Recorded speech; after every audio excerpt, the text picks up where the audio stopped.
Merci de nous accueillir dans ce lieu magnifique des arts et métiers. Merci aux organisateurs de cette soirée qui ont eu le courage de mettre en avant un jeune philosophe plutôt que de surfer sur les vagues médiatiques qui vous auraient amené ce soir à écouter le sermon d'un collapso décroissant, comme c'est souvent le cas un petit peu dans les médias. Moi, je vais vous parler d'autre chose, d'une autre approche de l'écologie, et on va parler donc d'écologie évolutionnaire. Je vais vous expliquer un petit peu ce que ça veut dire, et mon fil directeur, ce sera donc la question de la désirabilité. Vous allez voir que cette question, loin d'être un petit détail, est en réalité fondamentale pour la réussite de la transition écologique. Alors cette écologie évolutionnaire, elle est née de la rencontre entre deux courants de pensée écologistes, la pensée constructive, dont je suis l'initiateur avec mon ami Thierry Curti, nous qui avons fondé donc le courant constructif. Et c'est donc, si vous voulez, cette pensée constructive, une approche systémique et également évolutionnaire, mais également c'est une pensée qui vise à rassembler les solutions pour les synthétiser, pour créer une cohérence entre toutes les solutions qui existent déjà et qui sont un petit peu éparpillées. Donc cette vision constructive nous a amené à nous mobiliser pour faire une valorisation systématique des solutions qui émergent un peu partout dans le monde et dont on n'entend pas beaucoup parler malheureusement dans les médias, parce que les médias sont structurellement focalisés sur les mauvaises nouvelles, et donc il y a un déficit d'information sur les solutions aujourd'hui qu'on cherche à combler. La deuxième composante de l'écologie évolutionnaire, c'est la pensée intégrale américaine, qui a donné naissance à l'écologie intégrale, qui est une manière d'approcher l'écologie qui consiste à dire qu'il nous faut une transition à 4 dimensions. Dimension individuelle et collective, dimension extérieure et intérieure. Et donc cette approche intégrale ajoute, si vous voulez, la dimension de la transition intérieure, qui est aussi fondamentale, même si beaucoup de monde pense que c'est un peu superficiel, que ça n'a pas beaucoup d'importance. Je vais vous expliquer pourquoi c'est fondamental. Voilà. Donc cette écologie évolutionnaire, on va essayer de l'introduire ce soir, de vous la présenter de manière pédagogique. Et en tant que philosophe, j'attache une certaine importance justement à être clair, ce qui n'est pas le cas de tous mes confrères. Donc j'espère que ce sera clair pour vous, et puis je serai disponible après la conférence, si vous voulez, pour continuer la discussion.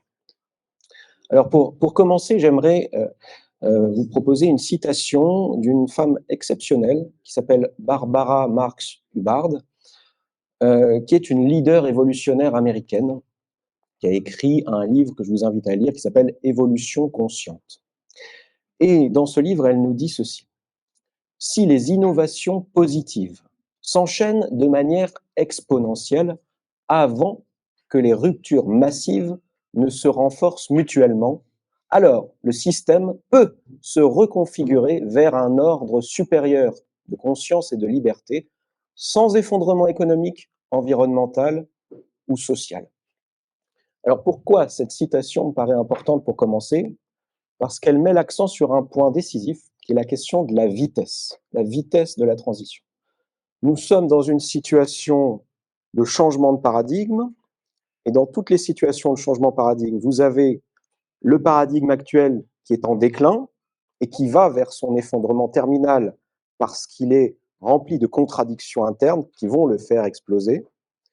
Et donc, au même moment où vous avez ce déclin, vous avez un paradigme émergent qui se construit, qui s'élabore, qui n'est pas encore tout à fait opérationnel, mais qui le devient progressivement. Et l'enjeu, c'est que ces forces d'émergence soient plus rapides que les forces d'effondrement, sans quoi l'effondrement prendra le dessus sur l'émergence. Et donc, c'est ça l'enjeu de la vitesse, qui est fondamental et dont on parle assez peu.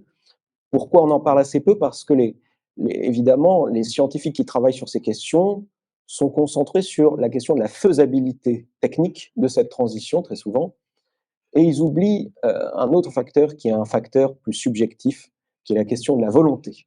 Et on va voir pourquoi cette question est déterminante. La bonne nouvelle dans tout ça, c'est que nous avons aujourd'hui toutes les solutions pour réaliser cette transition écologique, et ça, je pèse mes mots en le disant, puisque j'ai passé une dizaine d'années de ma vie à faire ce que j'appelle de la prospective des solutions. À partir de 2019, on l'a fait au sein du courant constructif, mais avant, on le faisait dans un cadre plus informel. Et cette prospective des solutions nous montre que, contrairement à ce que nous disent aujourd'hui beaucoup de collapsologues qui disent qu'il n'y a pas de solution, en réalité, l'humanité a quand même fait le boulot, même si on n'en a pas assez parlé, et les solutions sont là. Alors, on en verra quelques-unes, je ne pourrai pas vous montrer tout ce qui existe, parce que ce sont des milliers d'articles. Mais par contre, il y a un autre problème, qui n'est pas celui auquel on pense, et qu'il ne suffit pas que les solutions existent pour qu'un problème soit résolu. Parce que pour que le problème soit résolu, il faut que les solutions soient appliquées. Et appliquées à l'échelle du problème, mais appliquées également dans les temps impartis par le problème.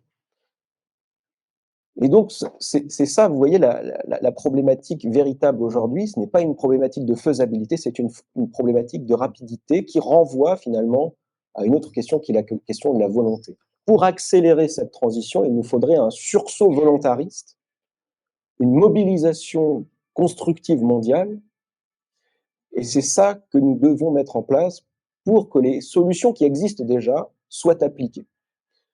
Si on ne le fait pas, si on manque de volonté, cette transition se fera, mais elle se fera mollement, et le risque, c'est qu'elle ne se fasse pas dans les temps qui nous sont impartis. Donc vous comprenez cet enjeu de la volonté.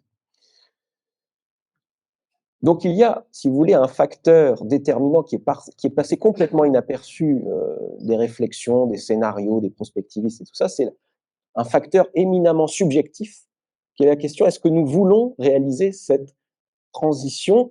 Et c'est d'autant plus important que nous sommes assez bêtes pour avoir toutes les solutions entre nos mains, mais pour ne pas les appliquer, alors même qu'il s'agit d'un enjeu vital pour notre espèce. Ça pourrait se passer, on pourrait arriver dans une situation où nous aurions un effondrement en présence même de toutes les solutions. Voilà, donc cet enjeu de la volonté, évidemment, renvoie à la question du désir, hein, parce que une volonté, ça ne se décrète pas. On ne peut pas créer ex nihilo de la volonté. Pour créer de la volonté, il faut créer du désir, et donc créer un horizon de désirabilité qui soit suffisamment inspirant pour donner envie à l'humanité de faire cet effort et d'aller vers cette grande transition systémique du XXIe siècle. Le problème, c'est que nous avons progressivement rendu l'écologie absolument repoussante. Je vais vous expliquer pourquoi, mais j'ose le dire parce que, évidemment, aujourd'hui, on n'a quelque part pas le droit de se dire je ne suis pas écologiste. Et moi, je suis écologiste, je veux l'être. Mais cette écologie-là, cette version-là de l'écologie qu'on voit dans les médias actuellement, ne me convient pas personnellement, évidemment, mais je la pense également inefficace. Pourquoi? Parce que c'est une écologie qui tue le désir de transition, précisément. Pourquoi? Parce que c'est une écologie culpabilisante et moralisatrice, orientée problème, on nous bassine chaque jour, quand on nous parle d'écologie, des problèmes, sans nous parler des solutions. Elle est devenue très pessimiste, voire fataliste, anxiogène, elle crée beaucoup d'éco-anxiété, notamment chez les jeunes, on le sait. Elle est devenue anti-croissance, donc décroissance, tout ce discours de la décroissance qu'on voit déferler maintenant. Elle est dans une posture purement oppositionnelle et non pas propositionnelle. Elle est très souvent technophobe et anti-progrès, voire anti-moderne. Elle est devenue plus récemment, mais c'est quelque chose qui s'inscrit sur la durée maintenant, effondriste, disant qu'il est trop tard, qu'il n'y a pas de solution, donc anti-solutionniste, avec parfois une certaine haine de la modernité, qu'il s'agit bien sûr de dépasser, mais on n'est pas obligé de la haïr pour autant, on peut aussi considérer qu'elle a apporté quelque chose. Parfois, ça peut aller jusqu'à une haine de l'humanité, on va avoir quelques exemples, j'ai écrit tout un article là-dessus, et tout cela nous conduit à un grand sentiment d'impuissance. Et parfois, j'ai pu observer aussi, c'est plus rare, mais ça existe, un désir d'effondrement qui s'explique très bien parce que, si vous voulez, c'est l'héritage de ce qu'il y avait à l'époque du communisme, où il y avait un grand désir de voir le capitalisme s'effondrer. Finalement, c'est le communisme qui s'est effondré, et le désir d'effondrement s'est reporté sur l'écologie. L'écologie a ressuscité l'anticapitalisme, et maintenant, ce sont les écologistes anticapitalistes qui désirent cet effondrement, qui désirent le voir s'arriver. Vous avez une petite image là, très représentative de cette écologie repoussante, avec une citation qui nous vient d'Yves Cochet, ancien ministre, qui nous dit dans une vidéo donc intitulée La moitié de la population actuelle va mourir d'ici 15 à 20 ans, que l'automobile va être finie vers 2030. Il n'y aura plus d'auto en France.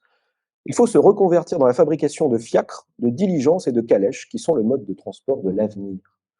Voilà un petit peu l'image de cette écologie actuelle. Alors, comment on en est arrivé là? Par une série de glissements progressifs qui sont très souvent passés inaperçus des médias. Quand moi j'étais tout jeune, que je me suis intéressé un peu à l'âge de Greta Thunberg à l'écologie, vers l'âge de 15-16 ans, j'ai été confronté à ce qu'on appelait le développement durable. À l'époque, c'était Nicolas Hulot qui représentait ça en France. Mais très vite, il y a eu un autre discours qui a émergé, qui est le discours de la décroissance. Et c'est un peu les années Pierre Rabhi de l'écologie, hein. Maintenant, on a oublié ça, mais c'était quelque chose d'assez important.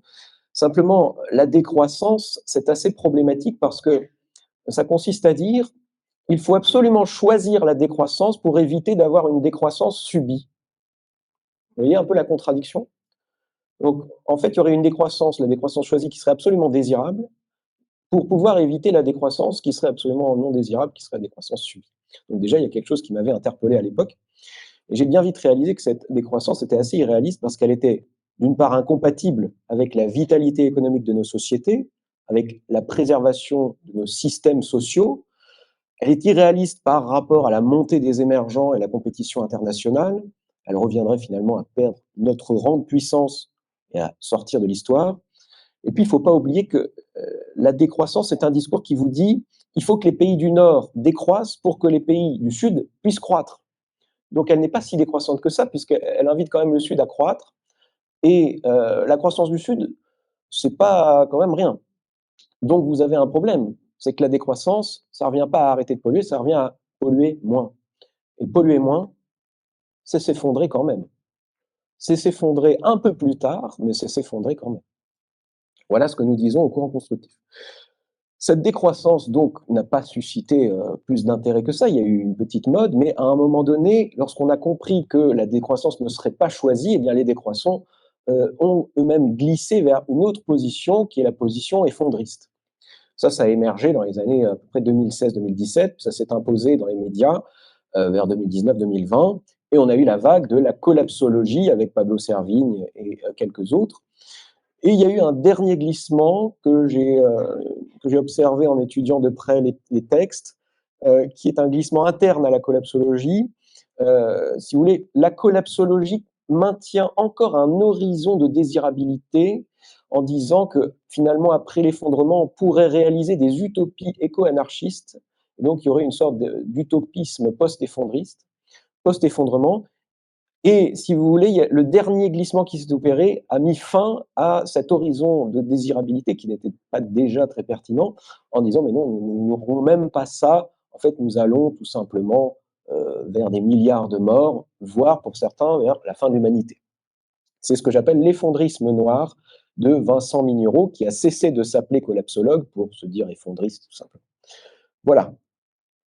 Un exemple de cette écologie, alors c'est un des premiers collapsologues, Yves Pacalet, qui a publié dans les années 2000 un livre qui s'appelle L'humanité disparaîtra, bon débarras, dans lequel il est écrit que l'homme est le cancer de la Terre. Donc là, il y a quelque chose d'assez intéressant à observer, c'est que très souvent les écologistes les plus radicaux détestent d'autant plus l'humanité qu'ils aiment la nature. Alors que nous disons au courant constructif qu'on peut aimer profondément la nature, les animaux, les écosystèmes, avoir une passion pour l'évolution, tout en aimant profondément l'humanité. Voyez, on peut intégrer les deux. Quelques exemples de cette écologie collapso-décroissante qui me paraît problématique. Aurélien Barraud, vous l'avez sans doute vu sur les réseaux sociaux, sur YouTube, etc., quelqu'un qui est maintenant invité au MEDEF, on se demande pourquoi, c'est pas très compatible avec les valeurs entrepreneuriales, il me semble, mais bon. C'est un des représentants de l'écologie en France. Or, si on étudie son discours de près, voilà ce qu'il nous dit. Se focaliser sur la décarbonation de l'économie n'a essentiellement aucun intérêt. C'est une manière, finalement, assez grossière de s'assurer qu'aucune question de fond ne sera mise sur la table. Les émissions de gaz à effet de serre, c'est vraisemblablement le problème le moins important de toutes nos préoccupations écologiques. C'est extraordinairement moins important que la chute de la biodiversité. Les émissions de gaz à effet de serre sont presque anecdotiques par rapport aux autres raz-de-marée qui nous emportent. C'est notre problème le plus simple. Vous voyez, il se sent obligé de minimiser l'enjeu du réchauffement climatique pour pouvoir valoriser la cause qui, pour lui, est importante, qui est la cause de la biodiversité. Voilà ce qui me paraît un peu dangereux, surtout quand on considère qu'il n'y a rien de plus dangereux pour la biodiversité elle-même que le réchauffement climatique. Jean-Marc Jancovici, que vous connaissez également sans doute, qui est étonnamment l'un des représentants de la transition énergétique, alors même que depuis 15 ans, il s'oppose aux énergies renouvelables. Et je vous ai mis quelques images de sa nouvelle BD dans laquelle il essaye de vulgariser un petit peu ses thèses, dans lesquelles il dit clairement que les énergies renouvelables datent du Moyen Âge. Il les associe à une posture moyenâgeuse et il nous explique mais pourquoi revenir aux renouvelables alors qu'on en est sorti lorsqu'on est entré dans la modernité, comme si finalement les moulins à vent étaient l'équivalent des éoliennes d'aujourd'hui, qui pourtant sont des milliers de fois plus productives, et comme s'il y avait finalement de l'électricité au Moyen Âge. C'est un peu étonnant, mais c'est pour faire valoir sa posture à lui qui est pro-nucléaire. Je ne suis pas un anti-nucléaire carabiné, mais il me semble que les énergies renouvelables ont acquis quand même une certaine pertinence. D'ailleurs, je ne suis pas le seul à le dire, puisque vous avez le rapport RTE, Futur énergétique 2050, qui nous dit atteindre la neutralité carbone en 2050 est impossible sans un développement significatif des énergies renouvelables. Et l'Agence internationale de l'énergie nous dit que maintenant, l'énergie solaire est l'énergie la moins chère de l'histoire. Tout de même, il y a des progrès qui ont été faits, qui sont assez significatifs. Par ailleurs, la question du taux de retour énergétique, qui est souvent un argument qu'on met en avant pour dézinguer les énergies renouvelables, en fait, on a mal compris cet argument parce qu'on a estimé le taux de retour énergétique à la source, alors qu'il fallait estimer le taux de retour énergétique à l'utilisation, ce qui change toute la donne parce qu'à l'utilisation, les énergies renouvelables ont un taux de retour énergétique supérieur aux énergies fossiles. Cette écologie collapso-décroissante est également antisolutionniste, ce qui est quand même là aussi un grand paradoxe pour des gens qui représentent l'écologie dans les médias, que de dire qu'il n'y a pas de solution, comme le fait par exemple Pablo Servigne, qui nous dit il faut faire le deuil de notre civilisation, c'est déjà foutu, je le répète, c'est déjà foutu. Il n'y a pas de solution permettant de continuer à faire perdurer notre système. Vincent Mignon lui emboîte le pas en disant toute tentative de protection active de l'environnement est vaine. Et notre ami Aurélien Barraud, qu'on retrouve, nous dit que la question du solutionnisme technique, il ne faut même pas la contrer en disant que ça ne va pas marcher. Pourtant, c'est vrai que ça ne va pas marcher. Ils n'y arriveront pas. Mais c'est encore plus grave que ça. Quand bien même ça marcherait, ça serait quand même une grosse bouse. Voilà un des représentants de l'écologie qui nous dit que la transition écologique, la transition énergétique, les efforts de décarbonation, tout ça, c'est de la merde. Pourtant, c'est lui qui représente l'écologie dans les médias. Alors, il y a quand même quelque chose d'un peu étonnant. Tout ça aboutit à un livre comme par exemple celui-ci, L'effondrement de l'Empire humain, qui associe un certain nombre de ces figures. On retrouve Pablo Servigne, Arthur Keller, Vincent Mignereau, Yves Cochet, que je vous ai montré tout à l'heure. Bon, voilà. Une citation, par exemple, de ce livre, Vincent Mignereau, vous vous rappelez cette fameux effondrisme noir. Je fais partie de ceux qui pensent que nous sommes entrés dans un processus de fin. Même si je n'ai aucune idée de la date à laquelle cette fin interviendra, je ne crois pas que l'humanité survive à terme. S'il y a des choix politiques à faire, ils devraient être orientés sur ces questions. Tant que les sociétés tiennent, il faut désinvestir ce qui est le plus risqué et non pas investir dans la transition énergétique qui est fondée sur des concepts farfelus.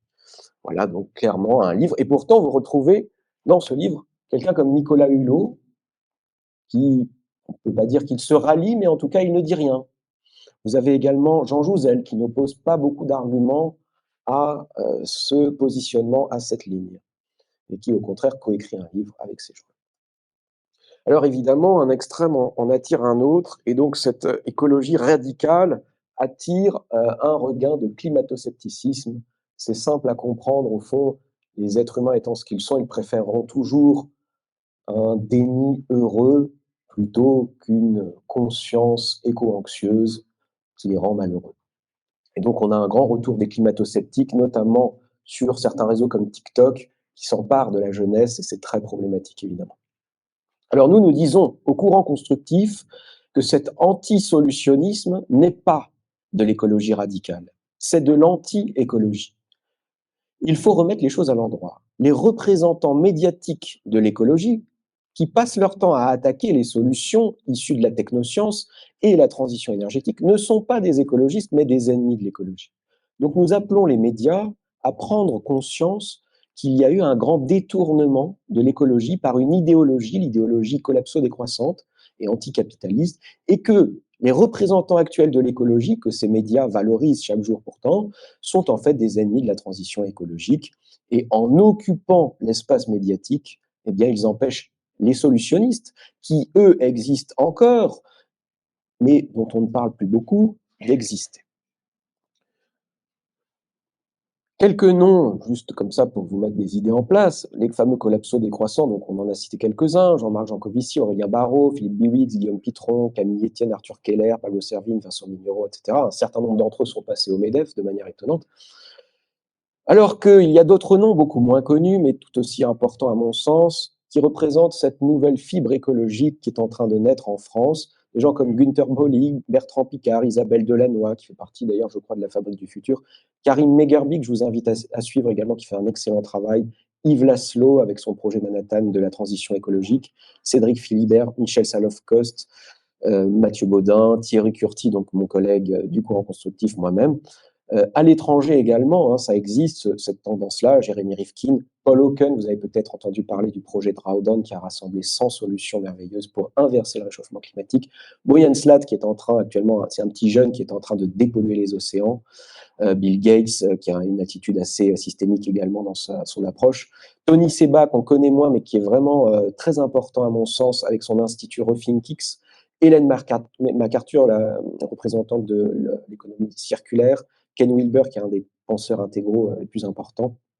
Quelques lieux de rassemblement où ces acteurs, ces penseurs se retrouvent. Donc la Fabrique du Futur, qui est un véritable écosystème. Je vous invite à vous renseigner, à rejoindre la Fabrique du Futur. Le courant constructif qu'on a construit justement pour faire valoir ces idées. Et également l'Institut des futurs souhaitables de Mathieu Baudin, avec lequel on est un petit peu en contact. Alors, cette écologie désirable, quelle est-elle? Eh bien, d'abord, c'est une écologie donc constructive, hein, plutôt que pessimiste. L'attitude constructive que j'ai théorisée, donc, c'est un juste milieu, un équilibre entre un optimisme béat et un pessimisme défaitiste. J'aime bien dire qu'aujourd'hui, on peut encore être lucide et constructif. On ne peut plus être lucide et optimiste, mais on peut encore être lucide et constructif. En tout cas, il s'agit de ne pas céder à cette tentation fataliste et abandonniste parce que tout est encore possible. Cette écologie est également créative plutôt que morale. C'est un point important parce que l'écologie morale nous mène dans l'impasse. Je vous expliquerai pourquoi. Cette écologie morale, vous savez, c'est celle qui cherche à nous culpabiliser, à punir, à sanctionner, à interdire, etc. L'écologie créative, c'est une écologie qui va se baser sur la capacité qu'a le génie humain d'opérer une résilience de type créative, en utilisant donc ce génie pour inventer toutes sortes de solutions. La différence est importante. En fait, c'est une différence d'approche fondamentale. Lorsque vous avez un objet polluant, l'approche morale va consister à dire il faut supprimer cet objet polluant qui est insupportable en l'interdisant, en le sanctionnant, etc. L'écologie créative va plutôt chercher à faire évoluer cet objet vers une forme décarbonée, voire dépolluante ou régénérative. Je prends l'exemple du tri des déchets. La solution morale au tri des déchets, vous la connaissez, on en fait tous, on trie nos déchets, ça demande à chaque fois qu'on le trie un effort moral. Le problème de ça, évidemment, c'est que 20 à 30% des Français ne trient pas leurs déchets, 20% à peu près les trient mal, et donc c'est problématique. Vous voyez, le problème avec l'écologie morale, c'est que l'humanité n'est pas une espèce particulièrement morale. Et donc on peut attendre longtemps encore pour que tout le monde fasse un effort moral. C'est là que l'écologie créative a un intérêt parce qu'elle fournit le même effort, mais en amont, qui est un effort, là, non pas moral, mais créatif. Un effort de création d'une solution qui va nécessiter un petit groupe d'experts très compétents dans un secteur pour mettre en œuvre cette solution, pour l'implémenter dans le système, de sorte qu'ensuite, cette solution va être utilisée par tous, y compris par ceux qui n'ont pas travaillé là-dessus. Il y a une grande différence dans ces deux approches. C'est que, donc, comme je vous disais, l'écologie morale implique que toute l'humanité devienne morale, qu'elle s'éveille, qu'elle devienne consciente écologiquement, etc. Malheureusement, on sait très bien que cette espèce n'est pas suffisamment morale pour arriver à cet objectif. On est encore dans un pays assez avancé là-dessus. Il ne faut pas oublier tous les pays émergents qui sont dans la survie, etc. Alors que l'écologie créative nous donne cet espoir parce qu'elle consiste à dire qu'un petit groupe d'individus compétents et conscients peuvent changer toute la donne. Il n'est pas besoin que toute l'humanité arrive à ce niveau de performance. D'ailleurs, vous connaissez peut-être cette citation de Margaret Mead, l'humanité n'a jamais changé dans l'histoire que par un petit groupe d'individus compétents et conscients. Donc ça nous donne de l'espoir parce qu'on sait qu'on ne sera pas suffisamment nombreux pour faire cette transition, mais justement, en étant un petit groupe compétent et motivé, on peut y arriver. Cette écologie est également orientée solution plutôt que problème. Alors ça, c'est quelque chose qui vient un petit peu du coaching également. Vous savez, dans le coaching, c'est ce mindset orienté solution plutôt qu'orienté problème. Alors évidemment, les solutions sont d'abord les solutions sectorielles dans l'énergie, dans l'agriculture, dans l'éducation, etc. Mais également, et de manière peut-être plus importante, c'est de penser des solutions systémiques. Pourquoi? Parce que la problématique de cette crise de la modernité c'est une crise systémique. Donc, à une crise systémique, il faut une réponse systémique. Et c'est là qu'il y a un certain nombre d'acteurs qui sont en train d'avoir cette approche systémique et de la développer à travers certains concepts que vous connaissez peut-être, comme l'économie circulaire, l'économie de la fonctionnalité, l'économie bleue de Günther Pauli, le projet Drawdown, dont je vous parlais tout à l'heure, qui a rassemblé une centaine de solutions, l'Institut ThinkX aussi aux États-Unis, qui fait un excellent boulot pour montrer le caractère disruptif de toutes ces solutions, la Fondation Bertrand Piccard en France qui rassemble des solutions, un millier de solutions, même plus maintenant, sur 3 critères: durabilité, rentabilité, efficience. On y reviendra. Le Green New Deal de Jeremy Rifkin, qui est également quelque chose d'assez systémique, et la transition systémique du courant constructif dont je vais vous parler un petit peu. Voici une capture d'écran de la base d'information que nous avons créée parce que l'information est une bataille très importante dans la réussite de cette transition. Malheureusement, on est confronté à une grande désinformation qui vient très souvent de l'industrie du pétrole aux États-Unis, de certains think tanks américains liés à cette industrie. Et malheureusement, les thèses de désinformation sont parfois reprises par les écologistes eux-mêmes, donc on ne s'en sort pas. Il faut avoir une véritable information sur ces solutions qui sont peu mises en avant. Et donc, nous avons bâti voilà, une base de données qui comprend aujourd'hui plus de 19 000 articles orientés solutions. Je vous invite à découvrir toutes ces catégories, comment on va réduire le CO2, comment on va faire évoluer les transports, comment on va recycler de plus en plus, etc. etc. Une écologie également propositionnelle plutôt qu'oppositionnelle, c'est quand même facile de rester dans l'opposition. Hein. À un moment donné, il faut quand même se mouiller un petit peu les mains et entrer dans une approche propositionnelle. C'est ce que nous essayons de faire. Trop souvent, l'écologie se réduit à cette posture du militant purement oppositionnel qui fait des actions dans la rue comme ça, comme Extinction Rebellion sur la photo qu'on voit là. Cette écologie, alors ça c'est un point aussi important et je crois qu'il y a un certain nombre de chefs d'entreprise ce soir, il faut que cette écologie, pour être désirable, il faut qu'elle soit rentable. C'est un point évidemment que les écologistes ont du mal à assumer parce que ce sont des milieux plus associatifs, c'est une culture qui est loin souvent du secteur économique.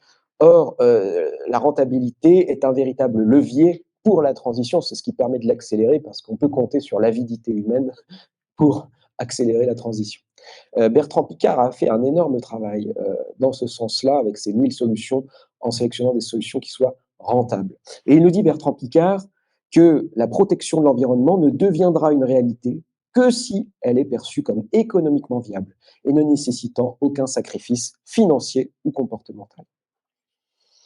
Cette écologie doit également être dépolluante ou régénérative plutôt que de simplement s'inscrire dans un horizon de polluer moins. C'est important parce que polluer moins, c'est polluer quand même, comme je vous le disais, et polluer quand même, c'est s'effondrer quand même. Donc, intuitivement, les gens qui ont quand même un peu de bon sens sentent bien que, bon, on pollue un peu moins, mais ça ne va pas suffire. Il faut rentrer dans une logique de dépollution et de régénération. Alors, cette logique, elle est rendue possible notamment par l'émergence d'un secteur qui est encore peu connu en France, mais qui existe bien dans le monde et aux États-Unis notamment, qui est le secteur CCUS, la capture du carbone et la valorisation du carbone. D'ailleurs, j'en profite pour donner cette précision qu'il ne faut surtout pas enterrer le carbone atmosphérique qu'on a capturé, parce que ça revient à tuer la rentabilité de ces efforts-là. Et on a besoin, comme vous venez de le voir, de cette rentabilité. Pour que la capture du carbone soit rentable, il faut qu'elle s'inscrive dans un cycle systémique qui conduit de la capture à la valorisation économique de ce CO2. Pourquoi je vous dis ça? Parce qu'évidemment, le CO2 a bien des utilités, parce qu'on peut le transformer, on est en train d'apprendre à le faire, en carburant neutre, en matériaux plastiques, en graphène, en fibre de carbone. La fibre de carbone, on peut construire vraiment beaucoup de choses. Ça peut remplacer l'acier, l'aluminium, etc. On sait en faire des vêtements, des engrais, des objets du quotidien, du béton, de la nourriture même. Donc d'ailleurs, mon ami Thierry Curti résume ça en disant que tout ce que nous faisons avec du pétrole peut être fait avec du CO2 et même bien plus. Il y a un certain nombre d'axiomes également à remettre en cause si nous voulons entrer dans cette écologie désirable. Parce que, évidemment, cette perspective qui est celle de l'approche limitiste, qui consiste à dire que tout est limité, donc il faut se réduire, il faut réduire tout. Voilà, tout ça, évidemment, est difficile pour créer du désir. C'est assez problématique. Moi, je prône une écologie de l'abondance. Je vais vous expliquer pourquoi. La première clé, c'est de comprendre ce qu'est une ressource. Une ressource, ce n'est pas seulement une matière brute présente dans l'environnement. Pour qu'une matière brute présente dans l'environnement devienne une ressource, il faut de la connaissance. Une connaissance qui connaisse d'ailleurs l'utilité de cette ressource et qui sache l'exploiter. Par exemple, le CO2 n'était pas une ressource jusqu'à quelques années. C'était une matière présente dans l'environnement. Il est devenu une ressource parce que nous sommes en train d'apprendre à le capturer et à le valoriser. Donc, vous comprenez la nuance. Si la connaissance est un des éléments constitutifs de la ressource, et que la connaissance précisément est en train de devenir exponentielle, alors nous n'aurons pas de moins en moins de ressources, mais de plus en plus de ressources, parce que de plus en plus de connaissances nous feront acquérir de plus en plus de matériaux, feront faire de plus en plus de découvertes. Pour prolonger cette réflexion, je citerai Julian Simon, qui est un penseur très important à mon sens, mais qui est mal connu en France, qui nous dit qu'il y a 3 raisons pour lesquelles la thèse limitiste est fausse. La première raison, c'est qu'on peut élargir le périmètre exploitable. Lorsqu'on dit les ressources sont finies, c'est toujours sur un certain périmètre. Si on peut élargir ce périmètre, alors on peut reporter cette finitude. Évidemment, on pense au fait que l'humanité est en train d'apprendre à s'étendre dans l'espace pour aller capturer un certain nombre de ressources dans l'espace. C'est le secteur du space mining qui est en pleine explosion, mais également on ne cesse de découvrir encore de nouveaux gisements sur la Terre, du phosphate, etc. On en découvre encore pas mal sur la Terre. Deuxième principe qui met un terme à cette logique limitiste, le recyclage. Le recyclage, c'est quelque chose qui met un terme à cette idée que l'économie peut avoir une fin, qu'elle peut être confrontée à des limites, parce que simplement, cette idée qu'il y ait des limites relève encore d'une pensée linéaire. Vous voyez, cette économie linéaire, on va puiser, puis on l'utilise, puis après, il n'y en a plus. Si on est sur une logique circulaire, à ce moment-là, ça change la donne. Et si la connaissance qui augmente exponentiellement nous permet d'atteindre des hauts niveaux de recyclabilité, à ce moment-là, on peut penser également que la finitude, la fameuse frontière de la finitude sera reportée. Troisième principe, le principe de la substitution. Si à chaque fois qu'un matériau parvient à son terme, en termes de gisement, on peut lui trouver une alternative, à ce moment-là, pareil, cela reporte l'horizon de la finitude. Vous voyez ces 3 principes, je vous donne quelques exemples. Sur la question du spice mining, je vous le disais, on est dans un secteur en pleine explosion avec un taux de croissance de 20% au cours de la période 2021-2030, selon les études qu'on a sur le sujet. Les États-Unis sont en train de se préparer à l'exploitation du sol lunaire, mais ils ne sont pas les seuls. Les Russes sont sur le coup également aussi. La Chine a lancé son premier robot minier spatial. Donc ça, c'est des robots qui vont permettre d'aller sur notamment la Lune, mais également les astéroïdes. On est en train de regarder ce qu'on peut récupérer sur les astéroïdes, et il y en a qui sont vraiment tout à fait intéressants parce que déjà, ils sont proches de la Terre, enfin, ils sont à notre portée, disons, et ils recèlent un certain nombre de métaux, beaucoup plus d'ailleurs que les réserves terrestres, et on pourrait donc aller capter un certain nombre de gisements là-bas. Alors ça ne se fera pas tout de suite, mais moi j'ai grandi dans un monde où il n'y avait pas Internet. Donc qu'est-ce que sera l'humanité dans 20 ans, dans 30 ans? Vous voyez, on peut supposer que cette exponentielle de connaissances va changer la donne également en matière de ressources. Et je vous le disais également, on a de nouveaux gisements qui sont régulièrement découverts encore sur la Terre, donc on élargit également le périmètre encore sur la Terre, des gisements par exemple de phosphate qui ont été découverts en Norvège, des gisements de terres rares en Europe. Sur le principe de substitution, là encore, par exemple, on dit souvent on n'aura pas assez de métaux pour faire la transition écologique, etc. On oublie cette logique de substitution. Par exemple, je vous ai mis quelques exemples, évidemment, il y en a beaucoup d'autres. On pourra mettre du fer pour remplacer certains métaux rares dans les panneaux solaires, on pourra remplacer l'indium par le vanadium, on pourra faire des moteurs électriques qui ne nécessiteront pas de terres rares, ça existe déjà, hein. Donc on peut aussi bien trouver une alternative qu'apprendre à s'en passer, vous voyez, des matériaux qui parviennent à leurs limites. Honda, par exemple, a développé un moteur hybride sans terres rares. Sur la question du recyclage, là aussi, on a quelques éléments en France qui sont intéressants. Je vous incite à regarder Carbios, qui est vers chez moi, là-bas en Auvergne, qui a inventé un procédé de recyclage enzymatique qui permet de recycler le plastique quasiment à l'infini. On sait également, on est en train d'apprendre en tout cas, recycler les pales d'éoliennes, les panneaux solaires. De plus en plus, on recycle également les batteries, hein, vous savez, ce problème des métaux dans les batteries. Voilà. Donc tout ça m'amène à dire qu'il nous faut une écologie de l'abondance en utilisant ces trois principes. Et l'abondance, on doit la viser dans le domaine de l'énergie, plutôt que de viser cette décroissance de l'énergie. Viser la décroissance de l'énergie, c'est profondément dangereux. Pourquoi? Parce que le niveau de population humaine est corrélé au niveau de consommation d'énergie. Donc si on a moins d'énergie, on aura moins d'êtres humains. Donc vouloir moins d'énergie, c'est vouloir la mort d'un certain nombre d'humains. Et c'est vouloir aussi une régression civilisationnelle parce que le niveau de complexité qu'on a atteint dans notre société s'appuie évidemment sur la consommation d'énergie. Donc voilà. Alors, entrer dans cette logique d'abondance, c'est possible. L'horizon qui est de vouloir 100% d'énergie renouvelable, ce n'est pas un horizon irréaliste. Il y a quantité d'études des meilleures institutions au monde qui nous disent que c'est possible. Alors évidemment, c'est difficile, c'est très difficile, mais on peut y arriver à plus ou moins long terme. Et donc, il ne faut pas viser ça immédiatement. On peut encore utiliser le nucléaire quand on en a, hein, on peut s'appuyer sur d'autres éléments, mais en tout cas, c'est l'horizon à conserver. Et puis, si on ajoute au solaire et à l'éolien les énergies marines, l'hydrogène naturel, les carburants neutres issus donc du CCUS, les centrales nucléaires, la fusion aussi qui arrive hein, normalement vers l'horizon 2050-2060, l'humanité a tout à fait les moyens de trouver des solutions à la fin du pétrole et de sortir des fossiles. Il y a d'ailleurs un rapport qui s'appelle Sky is the Limit de l'Institut Carbon Tracker qui a montré que le seul solaire et éolien pourrait répondre 100 fois à la demande énergétique mondiale. Les énergies renouvelables pourraient, dit ce rapport, alimenter le monde d'ici 2050, alors que les prix des renouvelables s'effondrent, remplaçant les énergies fossiles, ce qui amène le président d'Energy Watch Group à dire que la transition énergétique n'est pas du tout une question de faisabilité, c'est une question de volonté, on retrouve ce mot volonté politique. Quelques mots sur les énergies marines, parce que très souvent, quand on parle des énergies renouvelables, on parle du solaire et de l'éolien. Je ne sais pas pourquoi on oublie les énergies marines qui ont le mérite de ne pas être intermittentes. C'est quand même un point intéressant, parce que souvent on dit que les énergies renouvelables sont intermittentes. Ce n'est pas le cas de toutes.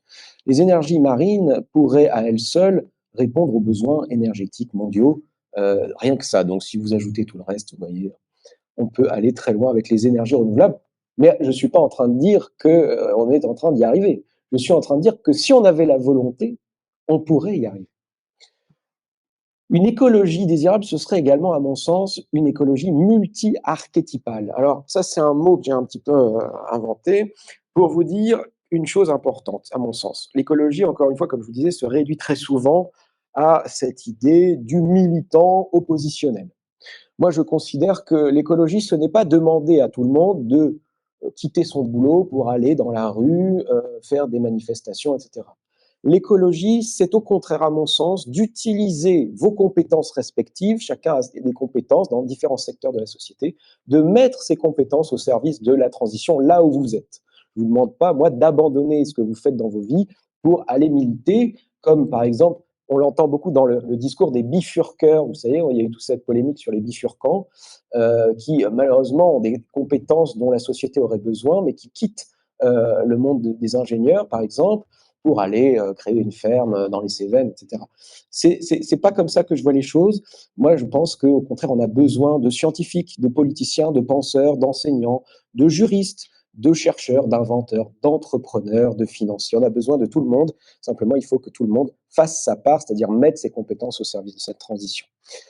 Alors, pour résumer, cette écologie que j'estime désirable serait constructive plutôt que pessimiste, créative plutôt que morale, orientée solution plutôt qu'orientée problème, orientée dépollution et régénération plutôt qu'orientée polluer moins, orientée développement durable plutôt que décroissance, propositionnelle plutôt qu'oppositionnelle, multi-archétypale, on vient de le voir, plutôt qu'exclusivement militante. Elle prônerait une abondance liée au fait que les ressources ne sont pas limitées à la terre, mais plutôt à la connaissance, et la connaissance est exponentielle. Elle serait solutionniste systémique et non pas anti-solutionniste. Elle serait volontariste plutôt que fataliste. Elle serait rentable plutôt qu'opposée au secteur économique. Elle serait favorable à une transition systémique intégrant les facteurs sociaux, éducatifs, etc., et non pas seulement centrée sur l'écologie. Ce serait une logique évolutive plutôt que régressive. Elle prônerait un changement systémique et pas seulement individuel. Et enfin, elle viserait une abondance d'énergie plutôt que moins d'énergie. Voilà. Maintenant, je passe à la deuxième partie de cette conférence qui concerne l'écologie intégrale. Vous allez comprendre pourquoi les deux sont importants.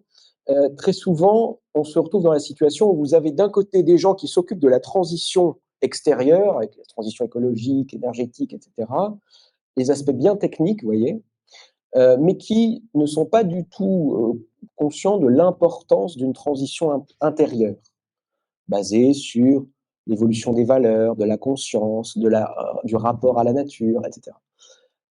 Et de l'autre côté, vous avez des gens qui sont passionnés d'écologie intérieure, qui méditent dans la nature, qui ouvrent leur conscience, etc., mais qui ne s'intéressent pas du tout, qui ne sont pas du tout au courant des problématiques un peu techniques, vous voyez, du développement durable, etc.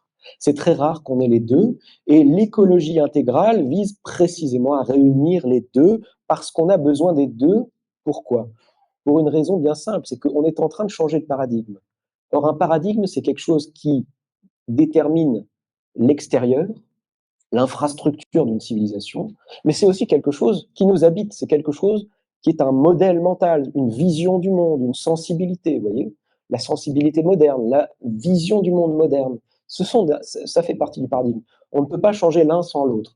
Pas d'écologie extérieure sans écologie intérieure.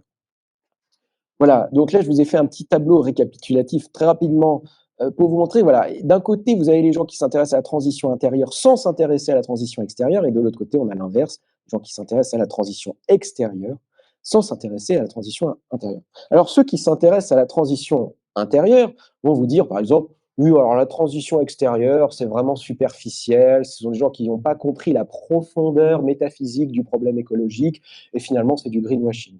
Et de l'autre côté, les gens qui s'intéressent à la transition extérieure vont vous dire, oui, alors la transition intérieure, c'est un peu un délire New Age fait par des hippies irrationnels, et donc ils ne vont pas s'y intéresser. D'un côté, on a des gens qui vont vous dire, la solution, elle est spirituelle, parce que le problème, il est spirituel. De l'autre côté, vous allez dire, non, la solution, elle est techno-scientifique, c'est un problème concret, matériel et technique.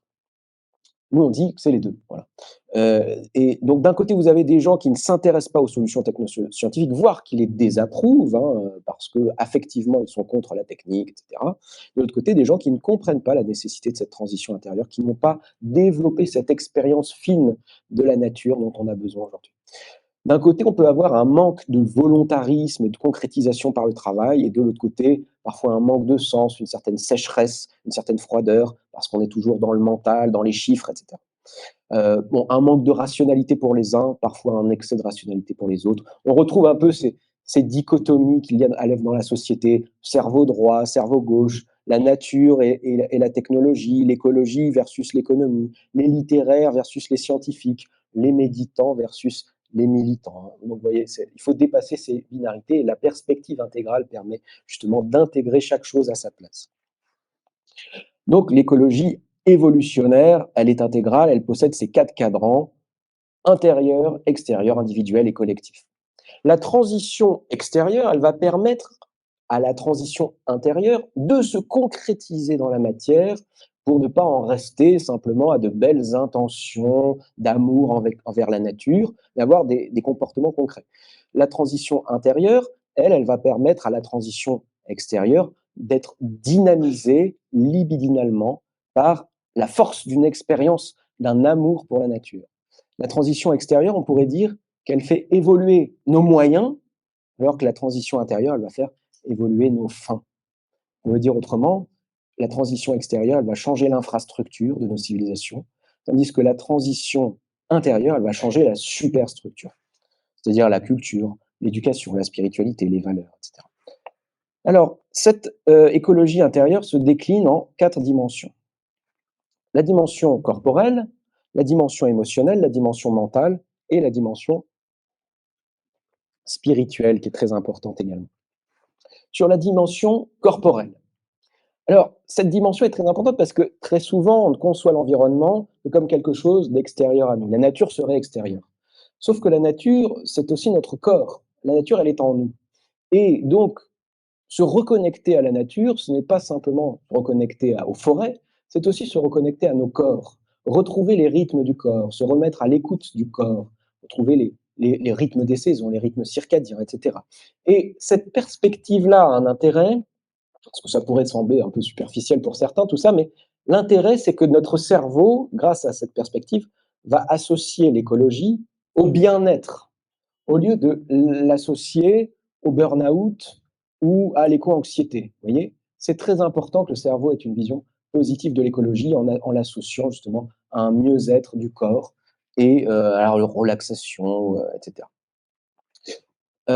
D'autant plus qu'un certain nombre d'études nous ont montré que la fréquentation de la nature a un intérêt en termes de santé psychique et physique. Hein, la fréquentation de la nature permet par exemple de réduire les maladies respiratoires, le diabète, les maladies cardiovasculaires, etc. Alors, l'écologie émotionnelle maintenant. Cette écologie, elle est importante parce que l'être humain est mu par ses émotions. Et trop souvent, l'écologie est quelque chose de mental, avec des statistiques, des chiffres, des courbes, etc. Et on manque d'émotion. Or, l'émotion, c'est justement ce qui meut les êtres humains au niveau libidinal, et on en a besoin justement pour rendre l'écologie désirable. C'est ce qui fait qu'il faudrait plus d'artistes, et peut-être plus d'artistes dans le milieu de l'écologie. On a beaucoup de scientifiques, mais il nous faut aussi des artistes. Vous voyez. Donc, cette écologie émotionnelle, c'est entrer en contact affectif avec la nature, embrasser les arbres, prendre des bains de forêt, marcher pieds nus, contempler la nature. Ça peut sembler un peu provocateur de dire ça ici, mais c'est important. Je vous ai mis d'ailleurs, pour provoquer encore plus, une photo d'un de mes amis arbres qui se trouve dans une forêt d'Auvergne et que je vais régulièrement rencontrer pour passer un peu de temps avec lui, et je développe un lien affectif, vous voyez, à la nature de cette manière. Développer une écologie de l'amour. C'est important, on ne parle pas assez d'amour dans l'écologie, pourtant c'est bien l'enjeu. Apprendre à aimer la nature. L'amour, aimer, nous disait Victor Hugo, c'est agir. On ne va pas agir pour ceux qu'on n'aime pas. Parce que aimer, c'est porter en soi-même ce qu'on aime. Et donc on va défendre ce qu'on aime, évidemment. La sagesse amérindienne, il faudrait un petit peu renouer avec cette sagesse. Elle nous enseignait cet amour de la nature. Par exemple, vous avez un chef Lakota, Standing qui nous disait le Lakota était empli de compassion et d'amour pour la nature et son attachement grandissait avec l'âge. Il nous disait aussi que les Lakota savaient que le cœur de l'homme éloigné de la nature devient dur. Vous voyez, l'enjeu du cœur, le chakra du cœur. Nous ne sommes pas seulement des têtes, même si nous sommes, moi personnellement, en tout cas c'est mon cas, un philosophe des penseurs, et ça fait partie aussi du genre humain, mais il faut développer cette affectivité. Développer cette affectivité, c'est aussi développer notre empathie envers les êtres non humains. On s'est trop souvent comporté comme de véritables psychopathes envers les animaux. Je viens d'écrire tout un article sur les alternatives à la vivisection. C'est quand même quelque chose, quand on voit les images, c'est assez horrible. On a mis plusieurs millénaires à comprendre que les esclaves étaient des êtres humains comme les autres. On a mis quelques siècles de plus pour comprendre que les femmes étaient des êtres humains comme les autres. Et on est en train de comprendre que les animaux sont des personnes à part entière qui ont une valeur intrinsèque. Vous voyez la photo de Jeanne Goudal, justement, qui incarne bien cette affectivité envers les non-humains.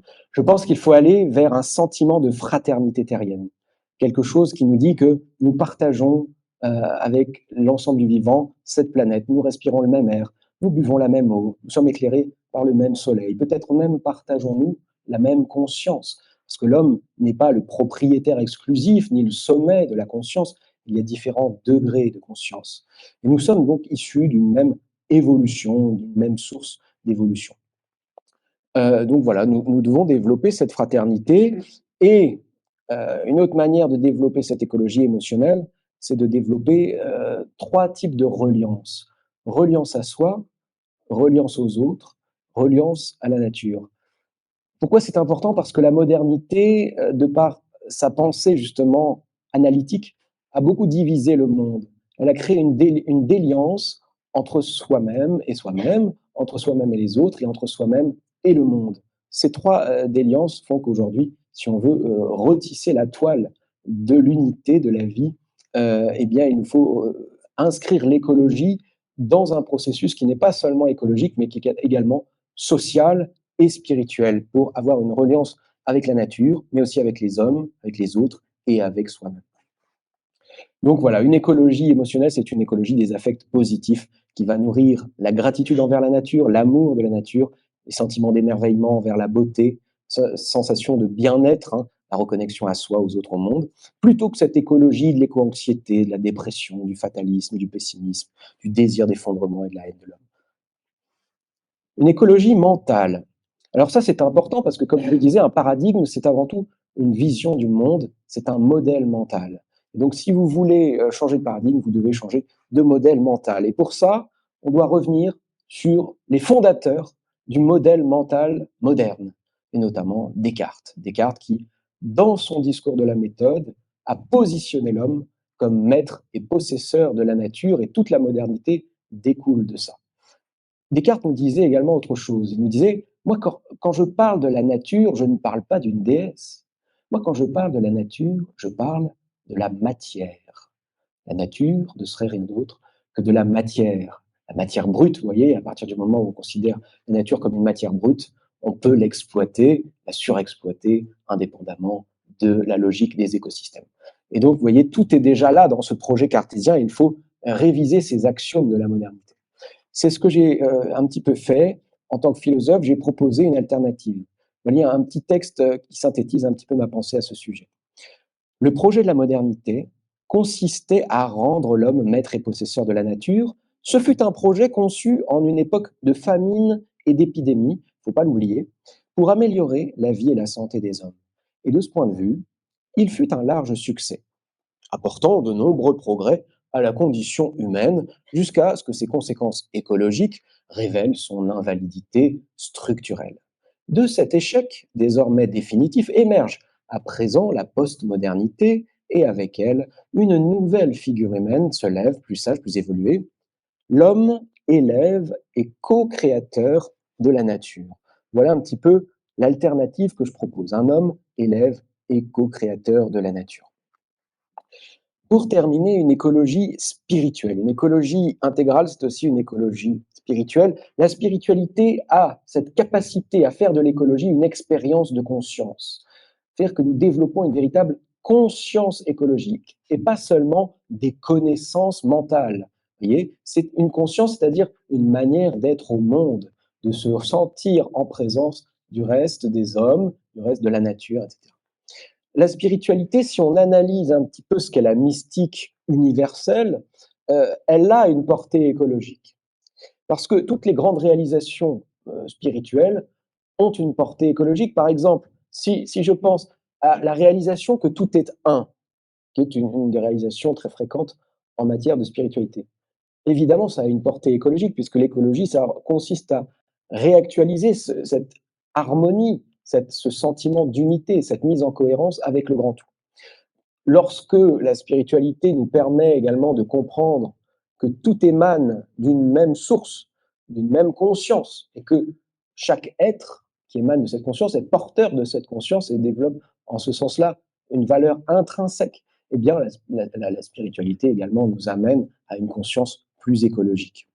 Et inversement, la nature, la fréquentation de la nature a tendance à faire diminuer un petit peu l'ego et le mental de l'homme pour l'amener sur une conscience un peu plus spirituelle, un peu plus calme, un peu plus profonde, vous voyez, un peu plus alignée avec lui-même. Alors voilà, je terminerai cette conférence sur un dernier gros volet. Pour construire cette désirabilité, nous devons travailler sur la question des récits. L'humanité n'est pas mue seulement par des chiffres, des données, des statistiques, des courbes, des scénarios prospectivistes. Elle est mue par des récits depuis qu'elle est humanité. Et donc, nous devons aujourd'hui développer de nouveaux récits inspirants. Or, nous nous situons précisément dans ce qu'on a appelé l'ère de la fin des grands récits. Et donc, nous manquons actuellement de récits. Mais il y a des nouveaux récits qui s'activent, mais ils ne vont pas dans le bon sens. Vous avez le récit de l'effondrement, déjà, hein, c'est un récit. Et puis, vous avez le récit transhumaniste qui nous amène sur une logique de dépassement de l'humanité, le post-humanisme, etc. Alors ça, ce ne sont pas des récits très équilibrés à mon sens. Nous, on est pour un récit qui consiste à dire que nous pourrions aller, pour la première fois de notre histoire humaine, vers l'ère du plein potentiel humain. Nous avons jusqu'ici appris à survivre, et nous y sommes arrivés avec la modernité. Maintenant, nous allons pouvoir développer notre potentiel d'être humain, qui est encore inexploré, il me semble. Alors, ce nouveau grand récit, on a travaillé dessus au courant constructif, parce qu'évidemment, nos adversaires collapso-décroissants sont assez mauvais là-dessus, parce que comment vous voulez vendre l'horizon de l'effondrement, comment vous voulez vendre, euh, comment vous voulez rendre la décroissance sexy, c'est assez compliqué quand même, hein. Alors, nous avons proposé comme récit le récit de la grande transition systémique du XXIe siècle. Cette idée qu'on pourrait avoir dans tous les secteurs une mobilisation constructive mondiale qui nous amènerait à opérer ce saut vers le prochain stade de l'évolution humaine, qui serait un stade justement dans lequel l'homme, au lieu de se limiter, de se réduire, etc., au contraire, déploierait son plein potentiel. Ce récit s'inscrit lui-même dans un récit plus vaste encore, qui est le récit de l'évolution. Le récit de l'évolution humaine, d'ailleurs, déjà parce que l'évolution humaine, vous voyez, a gravi un certain nombre d'étapes et aujourd'hui, il s'agit de franchir une nouvelle étape de cette évolution. Et plus largement, le récit de l'évolution naturelle et cosmique, puisque nous inscrivons nous-mêmes en tant qu'évolution humaine dans une évolution plus large qui est l'évolution de la vie et l'évolution du cosmos. Voilà le grand récit dont nous avons besoin, à mon sens. Alors, vous voyez là une petite image qui récapitule ce que nous appelons la transition systémique du XXIe siècle. Elle se décline en 5 grandes transitions. Les 3 premières sont assez connues. Transition énergétique, transition écologique, transition agroécologique. Nous avons ajouté à ça le volet social, qu'on appelle la transition sociétale, parce que l'écologie, sans le social, ça ne fonctionne pas. Et enfin, la transition culturelle, qui comprend tout ce dont je viens vous parler, c'est-à-dire la transition intérieure, mais intérieure, individuelle et collective. Voilà. Et tout ça, donc, comme je vous disais, s'inscrit dans cette fabuleuse histoire de l'évolution qu'il nous faut redécouvrir. Il faut réapprendre à nous émerveiller de cette grande histoire de l'évolution si on veut prendre soin de la nature, parce que l'évolution, c'est juste un autre nom de la nature. Alors, qu'arrivera-t-il si on ne choisit pas cette ligne évolutionnaire? Eh bien, nous aurons à gauche une écologie révolutionnaire, anticapitaliste, de plus en plus oppositionnelle et radicalisée. À droite, nous aurons probablement, c'est en train de se dessiner, une écologie réactionnaire, conservatiste, naissant de l'évolution du climato-scepticisme et qui nourrit un certain écomodernisme orienté nucléaire. Et enfin, nous aurons la composante du climato-scepticisme, alimentée par le conspirationnisme montant, qui va contaminer la jeunesse via les réseaux. Cette jeunesse, d'ailleurs, qui va de plus en plus être en colère ou en dépression avec l'éco-anxiété. Voilà. Et tout ça nous conduirait finalement, parce que tout ça est une impasse, ces trois voies-là sont des impasses, à un effondrement que je qualifie d'absurde, puisque nous aurions toutes les solutions entre nos mains.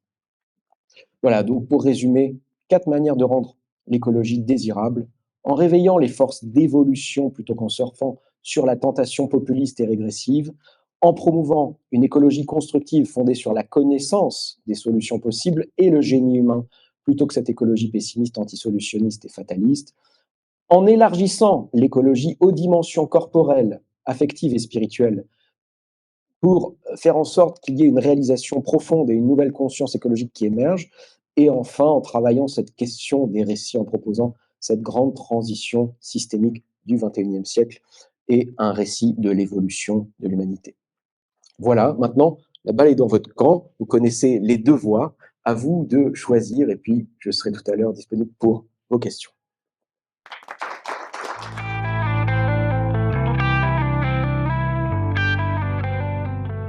Une demi-heure à passer avec vous parce qu'après je dois partir. Donc je vais essayer d'aller à l'essentiel. Voilà, on va évoquer la perma-entreprise. J'ai des rebonds à faire, hein, sur ce qui a été dit. Heu, j'ai bien aimé notamment le fait que, ce sont des petits groupes souvent qui impactent les le monde. Moi, j'ai une autre phrase, c'est: «Ce sont pas les grandes masses qui font l'histoire, ce sont les minorités convaincues de leurs valeurs qui agissent sur les grandes masses». Voilà et c'est j'ai plusieurs exemples en tête, mais c'est notre ma petite aventure là autour de la perma-entreprise, c'est ça. C'est exactement ça. Alors, pourquoi j'en suis venu là? Hem, je vais passer très vite, hein.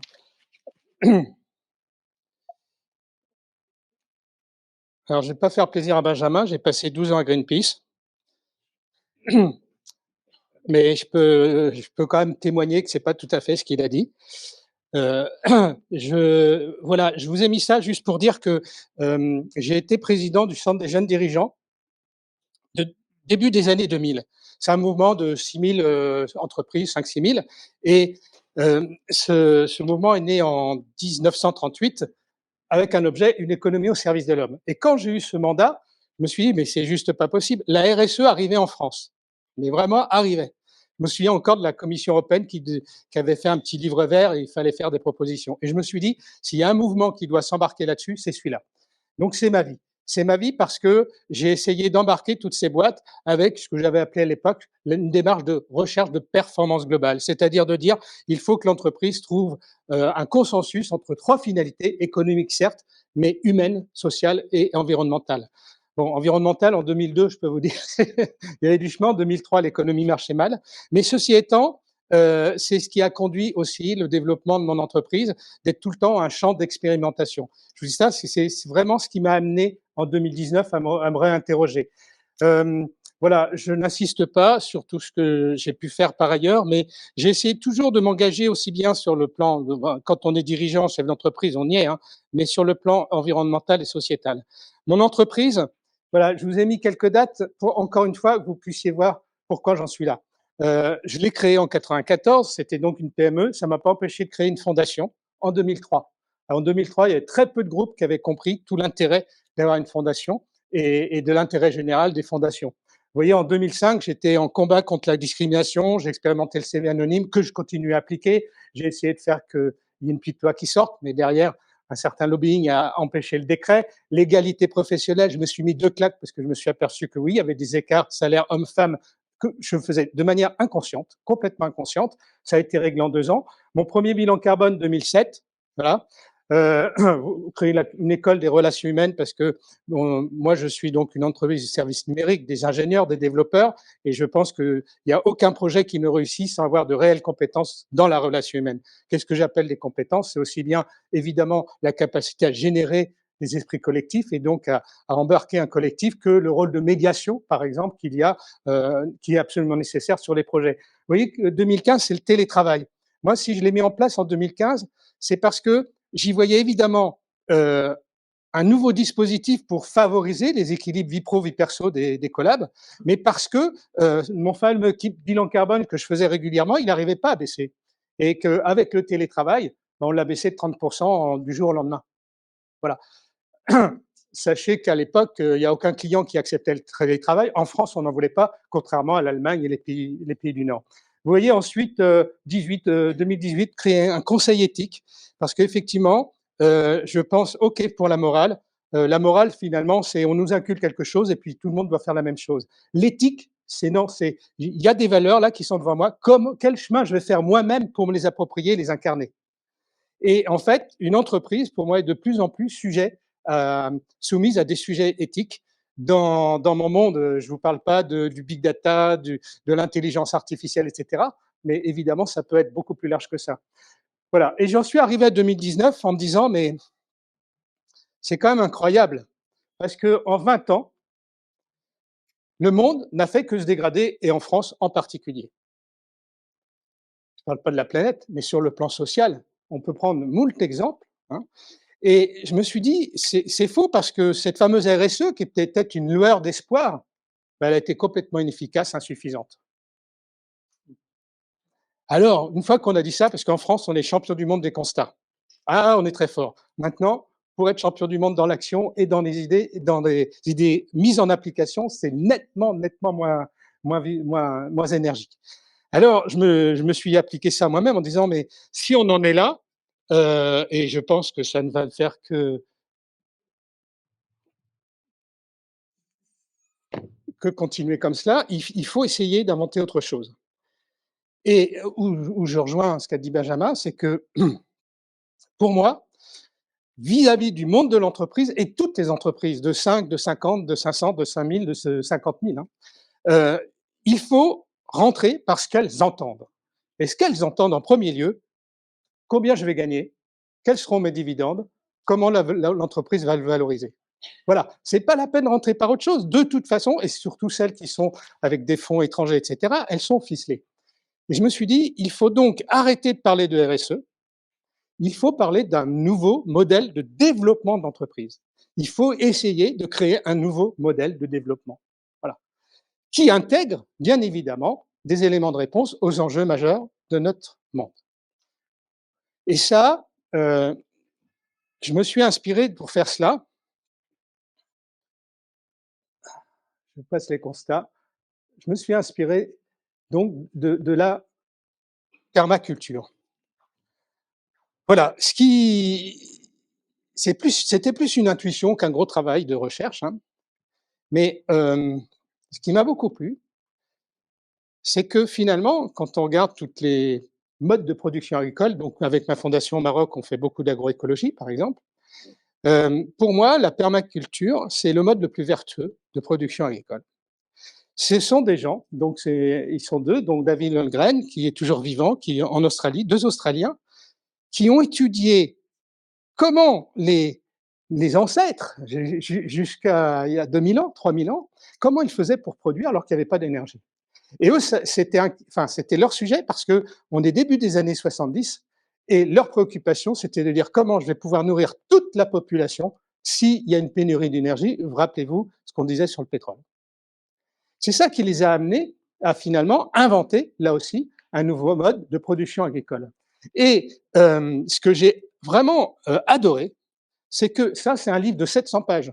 Donc, vous voyez que ça dépasse largement le fait que pour avoir de belles courgettes, il faut mettre des petits pois parce que ça absorbe l'azote et des oignons parce que ça empêche les champignons parasitaires. C'est ce bouquin-là, c'est 700 pages. Et en fait, tout de suite, s'attaque sur le fait de dire il y a 3 principes éthiques qui régissent toute la démarche de permaculture. Prendre soin des hommes, prendre soin du sol, fixer des limites à la consommation et redistribuer les surplus. Et là, je me suis dit, ben voilà, je ne connais pas une boîte qui, finalement, se développe avec ces principes éthiques-là, qui très vite m'ont semblé des principes assez universels. Donc, grande surprise, et j'ai continué à creuser, et effectivement, je me suis aperçu que, finalement, la permaculture, c'était quelque chose d'extrêmement pragmatique et tout le temps en expérimentation. Parce qu'effectivement, OK, moi je peux planter un pied de tomate là, je peux en planter un à 50 mètres, ça ne fera pas les mêmes tomates. Pourquoi? Parce que c'est pas du tout le même écosystème, c'est pas forcément les mêmes eaux qui sont peut-être dans un cas plus pur que d'autres, enfin, et cetera. Vous voyez, la notion d'écosystème est très importante dans la permaculture. J'ai vu aussi que, c'est des gens qui disaient, voilà, c'était 72, hein, ça fait 50 ans, mais ce débat croissance-décroissance, qui a fait allusion, et qui disait, mais finalement, de toute façon, si notre modèle est bon, il faut qu'il soit en croissance. Il faut qu'on l'essaime, hein. Voilà. Et ça, je me suis dit, ben tiens, c'est intéressant parce que ça change un petit peu des discours un peu marqués des deux côtés. Voilà. Donc tout cela, ça m'a beaucoup plu. Et donc j'ai monté un groupe de travail avec des gens de ma boîte, avec d'autres dirigeants, avec des philosophes. Et en fait, en 2019, le constat était de dire oui, ça tient la route. Ça tient la route aussi parce que dans la permaculture, eh bien, pour faire le comment, il y a 12 principes, ils appellent ça de conception. Et là, j'ai une grande tristesse et une petite joie. La grande tristesse, c'est que, ben, vous voyez, être économe, régénératif des énergies et des ressources, produire de manière sobre, privilégier les ressources renouvelables, ne pas produire de déchets, que des sujets d'actualité. Et je me suis dit, bon sang, qu'est-ce qu'on a perdu comme temps? Qu'est-ce qu'on a perdu comme temps? Ma petite lueur d'espoir, c'est de dire, si j'arrive à réintégrer tout ça dans un modèle de développement, je ne peux pas me planter. C'est trop d'actualité. Ce que j'ai vu aussi, c'est qu'il y avait là-dedans des notions qui pouvaient vraiment pousser à être créatif, à ouvrir des champs des possibles. Je vous prends juste un exemple. Voilà, on appelle ça en permaculture les lisières, les bordures. Je schématise, hein, j'ai un champ, il y a une biodiversité, j'ai une forêt de la biodiversité, puis au milieu, il y a une lisière. Et c'est pas la même biodiversité, et souvent elle est très très intéressante. Je me dis, tiens, ça, comment on peut traduire ça dans l'entreprise? Il y a vraiment quelque chose à ouvrir. Alors, je pourrais vous donner des exemples, mais c'est juste pour vous dire que derrière la perma-entreprise où je vais venir, c'est aussi beaucoup d'ouverture de champs de possibles par rapport au monde de l'entreprise. Voilà, pour faire simple, je vous résume les sources d'inspiration. Et donc, ça m'a amené à essayer, restons modestes, hein, de, voilà, de retraduire ça pour le monde de l'entreprise et encore une fois, de toute taille d'entreprise en particulier. Et donc, le modèle perma-entreprise, eh bien, effectivement, ce qui le structure dans son ensemble, dans toute la méthodologie proposée pour le mettre en place, ce qui le structure, c'est trois principes éthiques. Prendre soin des êtres humains, des femmes, des hommes, préserver la planète, c'est plus que le sol. Et puis, fixer des limites à la consommation. J'ai supprimé consommation parce que je pense qu'on peut s'interroger sur toutes les limites, tout ce qui touche l'entreprise, de son quotidien à ses trajectoires. J'ai rajouté le ce parce que je trouve que finalement, on ne se prend pas en main globalement. Et que si en 20 ans tout s'est dégradé, c'est parce qu'on ne s'est pas pris en main. Je vous donne un exemple qui va être dans le domaine social. Combien y a-t-il eu de lois pour l'égalité professionnelle homme-femme depuis l'an 2000? Madame fait eh ouais, un petit paquet, 6. Bon, ça veut bien dire qu'à chaque fois, il y a l'intention politique, on va dire, mais à chaque fois, il y a les lobbying et puis on n'avance pas. Sur un sujet qui n'est qu'un sujet, enfin, on ne devrait même pas en avoir à parler de ce sujet d'injustice sociale. Voilà. Donc, pour moi, on a ce qu'on mérite. Et l'entreprise a ce qu'elle mérite. Pourtant, elle est la mieux placée, à mon sens, pour changer les lignes. Il y a des tas d'exemples que tu as donnés. C'est l'entreprise, ce sont ses centres de recherche, c'est tout cela qui peut bouger les lignes. Donc, c'est dommage. Voilà. Alors, moi, j'ai rajouté le ce en disant il faut s'autoréguler. Il faut même anticiper des choses qui peuvent nous arriver, afin qu'elles ne soient pas des contraintes, une loi, mais plutôt une opportunité pour bien faire pour nos entreprises. Et puis, le partager des surplus, je l'ai traduit en partager, enfin redistribuer même équitablement les richesses. Pourquoi? Le problème numéro un du monde, c'est pas la planète. Ce sont les richesses à redistribuer. Et on a beau dire, ça ne fait que se concentrer. Tous les ans, on dit qu'il y a encore plus de concentration des richesses. On ne résoudra rien tant qu'on ne redistribuera pas différemment les richesses. C'est les débats des COP éternels et on n'y arrive pas. Mais il suffit d'être très, très basique, quoi. Si je ne sais pas me nourrir ou je n'ai pas les moyens de me nourrir, le loger, et puis qu'en fin de mois, c'est la galère, vous savez, la planète, c'est bien derrière. Voilà. Donc, pour moi, le point clé, c'est la redistribution des richesses. Et donc, c'est pour ça que celui-là, qui bouscule, hein, j'entends bien, mais qui est peut-être plus neuf dans le regard que peut avoir l'entreprise, se fixer des limites et redistribuer équitablement les richesses, c'est un des piliers éthiques du modèle. Voilà. Avec ça, on va tout structurer. Et donc, effectivement, si je vous donne une deuxième clé, alors, hop, je me trompe pas, voilà. Ben, effectivement, j'ai évidemment retranscrit tous ces éléments-là, tous ces points, ces principes de conception que j'appelais principes du design, bon, dans le monde de l'entreprise, et j'ai rajouté un 13e pour qu'on soit bien dans le modèle de développement d'entreprise, aligner l'offre produit-service sur les trois principes éthiques. Et ça, c'est ma réponse à croissance ou décroissance. Tu as évoqué tout cela. Pour moi, c'est voilà, mon produit, ou le produit mon nouveau produit, est-ce qu'il permet de mieux prendre soin des femmes et des hommes? Est-ce qu'il permet de mieux préserver la planète? Est-ce qu'il n'y a pas des limites à se fixer? Si la réponse est oui, il faut foncer. On en a profondément besoin. Si la réponse est non, il faut se remettre en question. C'est-à-dire, je mets une croix sur l'entreprise, mais il faut se remettre en question, il faut retravailler dessus. Pour moi, c'est vraiment la ligne de conduite, ce que j'ai appelé la croissance juste, juste au regard de ces 3 principes éthiques. C'est ça qui en fait un modèle de développement notamment, mais c'est hyper intéressant parce que toutes les boîtes qui se sont lancées dans ce modèle ont fait ce travail-là et ça les a même amenées à anticiper des demandes qu'elles ont vues apparaître 2 ans après. Ça les a fait gagner. Voilà. Donc, principe éthique, tous ces principes de design. Alors, non, je le dirai tout à l'heure. Et puis, un point important, c'est cette notion de régénération. La régénération, c'est propre à la permaculture. Hein. C'est propre à la nature, finalement, de savoir se régénérer. Et donc, les fondateurs de la permaculture s'étaient dit, voilà, il ne faut pas qu'on épuise les ressources. C'est un principe. C'est derrière se fixer des limites, ne pas épuiser les ressources. Et donc, il faut tout faire pour qu'elles se régénèrent. Et donc, quand ils produisent, effectivement, il y a 10% des graines qui sont mises de côté pour régénérer, etc. etc. Là, ce petit schéma, c'était juste pour dire, voilà, moi, je me suis amusé, en fait, hein, à dire, tiens, bah, finalement, si la permaculture, c'est régénérer le sol, c'est régénérer éventuellement les besoins d'énergie, d'eau, etc., c'est régénérer la main-d'œuvre. Bon, voilà. Dans le monde de l'entreprise, on peut assez vite faire le parallèle. Il y a l'usage de matières premières, il y a évidemment les énergies, etc., et puis il y a les ressources humaines. Et ce que je m'amuse à faire en atelier, quand on passe 3 jours ensemble, parce qu'on a dû créer une école, c'est de dire, tiens, travaillons sur la régénération des ressources humaines, puisqu'on en a tous. Moi, matière première, bon, c'est difficile. Je suis dans l'immatériel et dans donc la matière première, c'est l'information en fait. Régénérer les ressources humaines. Qu'est-ce qu'on fait pour faire un usage sobre des ressources humaines? Qu'est-ce qu'on fait pour les régénérer? Et ça, allez, à nouveau, on ouvre le champ des possibles. Parce qu'on va toucher tout ce qui touche l'entreprise, de son management, de ses dispositifs d'équilibre vie pro-vie perso, des conditions de travail, etc.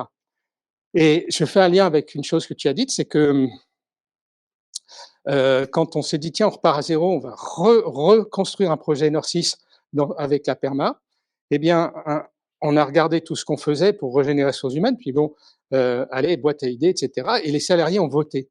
Et pourquoi ils ont voté? Pour dire, il faut qu'on soit reconnecté à la nature pendant notre temps de travail. Et qu'est-ce qu'on a expérimenté? Les bains de forêt. Tu parlais tout à l'heure hein, des bains de forêt, etc. Des choses comme ça. Voilà, c'est juste pour dire que quand je dis que ça ouvre les champs des possibles, c'est pas rien, quoi. Et des fois, on est même à peu près au dépourvu en disant, mais ouais, on sent qu'il faut faire ça, mais comment on va le faire, quoi. Voilà, donc cette notion de régénération des ressources, évidemment, c'est un 3e pilier du modèle PERMA.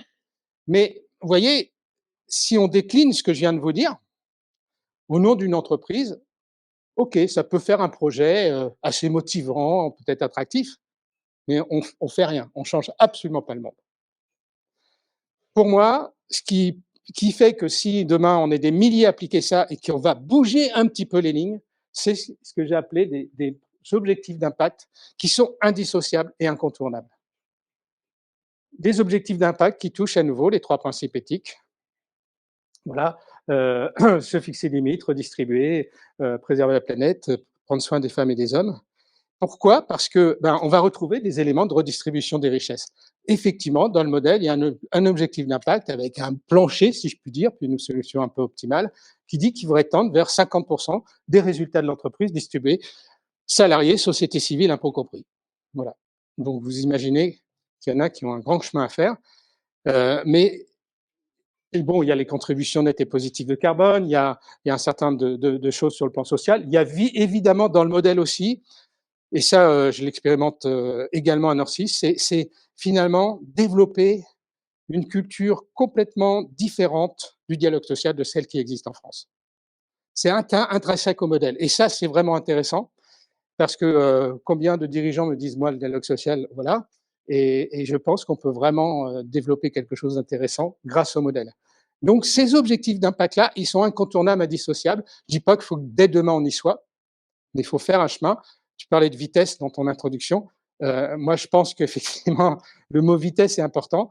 Il ne faut pas faire les choses trop vite, on les fait mal. mais il ne faut pas non plus les faire trop lentement, parce que derrière tout cela, derrière ce modèle, c'est quoi? C'est pas la planète, hein. La finalité du modèle, c'est d'améliorer les conditions d'existence des êtres humains. C'est l'humain, hein. La planète résistera à l'humain. Donc moi, mon modèle, oui, il est centré sur l'humain. Et c'est pour ça que je pense qu'il faut quand même aller vite, parce qu'il y a quand même des, tu me faisais penser tout à l'heure avec tes propos, ok, il y a plein de choses qui se passent, mais ceci étant, on nous prédit que 70% des êtres humains du monde vont vivre dans des mégalopoles, c'est-à-dire demain dans des cages à lapins. C'est ça qu'on nous prédit quand même. Et ça va. Là, cette tendance-là, elle va. Autant les prédictions du GIEC qu'on a tant critiquées dans les années 90, etc., se sont avérées insuffisantes. Il les revoit régulièrement. Autant celle-là, sur le plan humain, malheureusement, elle va dans ce sens-là. Vous voyez, c'est pour ça que je pense que, voilà, une entreprise, finalement, on parle d'intérêt général avec l'entreprise à mission, des choses comme ça. Pour moi, une entreprise doit intégrer complètement la finalité humaine dans son modèle. C'est fondamental. Voilà, donc il y a des objectifs d'impact, il y en a 24. Encore une fois, le but, c'est d'avancer le plus vite possible vers ces objectifs d'impact. Et puis, un autre élément, et je m'arrêterai là sur les clés, c'est le fameux agencement des écosystèmes. Tu parlais d'approche systémique, etc.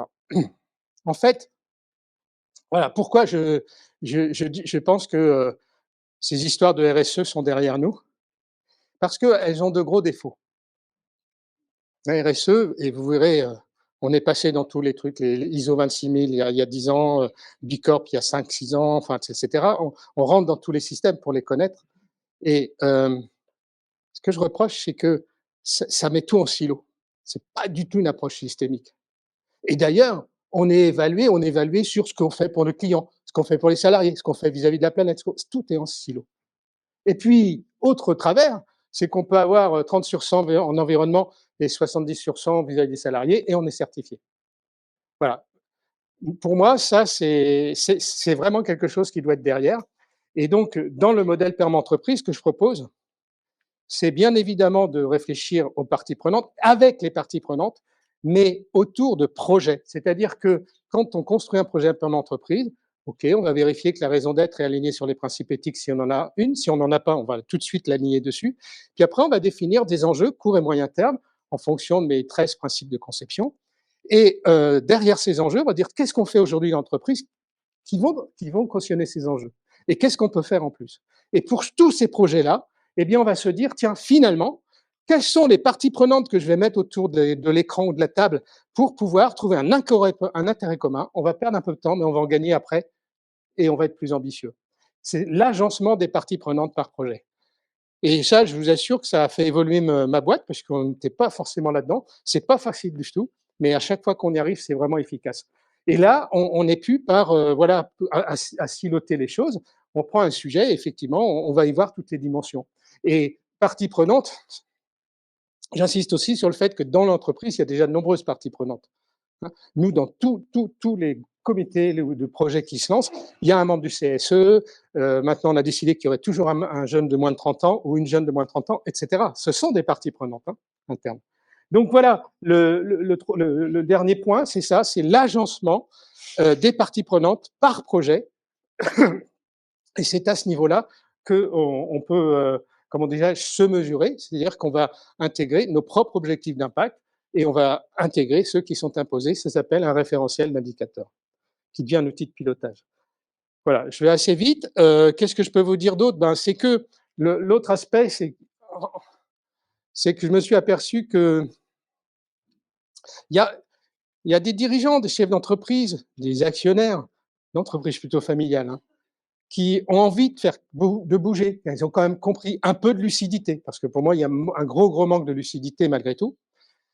Et ils savent pas comment faire. Alors qu'est-ce qu'on fait? On rentre dans des réseaux. Ah tiens, comment tu as fait? Ah, tu as fait ça? Ah, mais super. Et puis je rentre dans la boîte et le lendemain, bon, on va faire ça. Grosse conduite du changement. Bon, le grand classique, ça existe partout, au CGI comme ailleurs. Et donc, c'est là où je me suis dit, moi, si tant est qu'il soit pertinent ce modèle, parce qu'encore une fois, restons modestes, je donne tout. Et donc, le bouquin, c'est pas pour faire un bouquin, en France, on aime bien faire des bouquins. Mais le bouquin, c'est pour dire, voilà, le concept et voilà la méthode. Et il y a des entreprises qui, avec ça, se sont magnifiquement débrouillées pour bâtir un projet de permis d'entreprise. C'était important. Alors, la méthode, voilà, elle résulte d'années d'expérience de Nord6 où moi-même, je suis assez fan de ça, de monter voilà, d'embarquer des collectifs à des méthodes de travail, c'est tout ce qu'on veut. Mais j'insiste, d'ailleurs, mon fils qui est très impliqué là-dedans maintenant, il m'a fait cette petite diapo, un cadre pour sortir du cadre. Voilà, la permis entreprise, certes, il y a des principes éthiques, il y a des principes de design, il y a des objectifs d'impact, il y a des concepts de régénération, il y a de l'agencement de parties prenantes, etc. Mais voilà, c'est pour sortir du cadre actuel de l'entreprise et surtout de la pensée unique qu'il y a, parce qu'il faut quand même être objectif. Et quand on regarde dans le monde comment fonctionnent les entreprises, grosso modo, elles sont toutes dans le même modèle. Il faut maximiser les profits, il faut enrichir les actionnaires. Voilà, et quand c'est des fonds, c'est carrément anonyme, c'est-à-dire qu'ils ne s'intéressent pas trop à la boîte, si ce n'est aux chiffres. Voilà, et puis il faut toujours être plus gros. Voilà, ça c'est la pensée unique. Et je pense qu'il y a bien d'autres choses à faire. C'est d'ailleurs plus passionnant en sortant du cadre. Donc le modèle PERMA, c'est ça, c'est de dire c'est pas une norme, c'est pas quelque chose, il n'y a pas de label, c'est vraiment un cadre qui va faire en sorte qu'on va pouvoir adapter notre contexte d'entreprise, notre taille, notre secteur d'activité aussi. C'est quand même plus facile pour moi de faire avancer un certain nombre de sujets que si je faisais une fonderie. Pour ça, j'ai toujours restons modestes sur les évolutions qu'on fait et les résultats que l'on a. Donc, ça, c'est vraiment important. C'est quelque chose qui s'adapte. Alors, je crois qu'on a,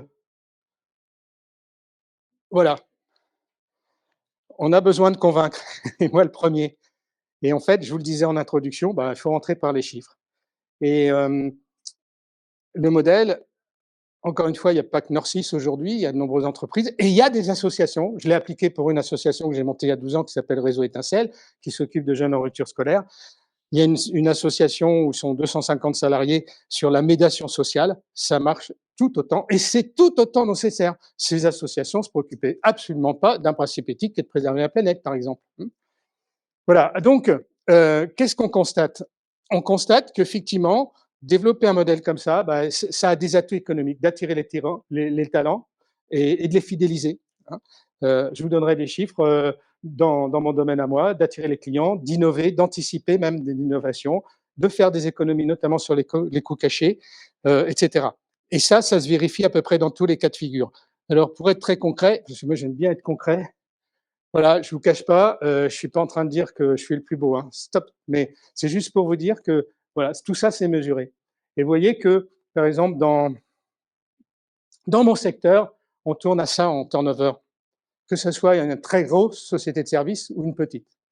Globalement, on est autour de 25% de turnover. Pourquoi? Parce que ça fait plus de 10 ans qu'il y a des pénuries et que c'est une tuerie, chacun se chope les uns les autres, tout ça, bon, avec tout ce qu'il y a derrière. Et puis, en plus, il y a de la part plutôt de jeunes une envie de tout le temps de bouger. J'ai fait le tour, c'est bon, en 1 an et demi, j'ai fait le tour de quelque chose, d'un métier. Bon, bravo, vous êtes très fort. Bon, voilà. Quand on est comme nous à 12%, ça se chiffre, ça. Ça se chiffre. Et je ne parle pas même sur l'impact client, parce qu'on a des clients qui travaillent avec d'autres prestats et ils voient les gens défiler, ça ne va pas les rassurer dans la qualité des projets, dans le respect des délais, etc. Je vous prends un autre exemple. Voilà, ouais, sur les émissions de CO2. Bon, on est en scope 3 pour ceux qui connaissent un peu plus. Voilà, on arrive quand même à des taux qui sont extrêmement bas parce que ça fait 15 ans qu'on se mobilise sur ce sujet-là. Et je pense que maintenant, il existe des choses qui permettent d'aller plus vite. Vous voyez, moi, on me dit toujours, parce que quand il y a eu la loi des 35 heures, je venais de créer ma boîte, tout le monde râlait, tous les syndicats, etc. Mon petit réseau CJD, qu'est-ce qu'on peut faire, c'est une absurdité, tout ça. Et moi, c'est là où je me suis dit, mais comment je vais m'en sortir? J'étais un peu seul, même les salariés ne voulaient pas en entendre parler. Et en fait, c'est là où j'ai senti que finalement, en essayant d'analyser les mutations, les nouvelles tendances, de les anticiper, on pouvait gagner. Et moi, ce que j'ai fait en 97-18, je me suis dit, voilà, qu'est-ce qui va se passer après l'an 2000? Parce que en informatique, l'an 2000, c'était un jackpot terrible. Et puis après, il y avait l'euro en 2002. Donc, des marchés informatiques très ponctuels, pas du tout intéressants, maintenance. Et c'est là que je me suis dit, ben, de toute façon, après 2002, ça va se casser le nez. C'est pas possible autrement, puisque ça recrutait et ça formait des informaticiens. Enfin, c'était pas des informaticiens, c'était des gens qui étaient sur des procédures, qui apprenaient à faire des procédures, mais en 2 mois. Et, et donc, c'est là que je me suis dit, bah tiens, qui plus est, une petite boîte, si elle veut faire son trou, elle aurait plutôt tendance à être sur les nouvelles technologies, etc., sur une plus forte valeur ajoutée. Voilà, premier. Deuxième chose, je voyais, j'étais à Lille, j'ai créé à Lille, la métropole commençait à bouchonner de tous les côtés. Maintenant, c'est bien pire. Mais voilà, je voyais bien que des couples, la vie privée se compliquait, problème de crèche, tout cela. Et donc, c'est là où j'ai dit, ben voilà, je vous propose 20 jours d'RTT en plus des 27, 47 jours de congé. Et donc, je dis ça parce que dans mon monde, on est à 8, 10 en moyenne. Donc, on peut se dire, mais lui, il est en train de perdre 10, 15 jours de travail qui est facturable sur 700 personnes, vous imaginez. Et en fait, non, moi je leur dis, j'ai créé un cercle vertueux qui me permet de récupérer déjà beaucoup là, qui me permet d'avoir un taux d'absentéisme qui tourne entre 2 et 3 jours en moyenne depuis des années. Il est bien plus fort que ça. Hein. Mon retard, je le fais vite par ce cercle vertueux qu'on va créer. Et donc l'intérêt, c'est que toute entreprise peut, à mon sens, créer son cercle vertueux. Mais vous voyez, c'est pas à dire, faut que je fasse du chiffre d'affaires de plus. Souvent, je dis, vous savez, 100 000 euros en coûts cachés en moins, c'est 1 million d'euros de chiffre d'affaires en plus. Ben, travaillons sur les coûts cachés, c'est bien plus rapide.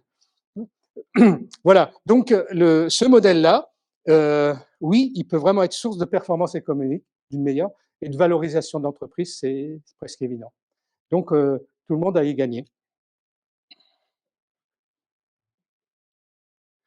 Ce qui m'a fait, et vous, c'est mon fils qui a fait les diapos. Hein. Donc, je les découvre un peu avec vous. Non, mais il me charrie en disant, mais attends, tu as vu tes diapos, à ton âge, tu ne devrais plus faire ça. Donc, je dis, bah, fais-les.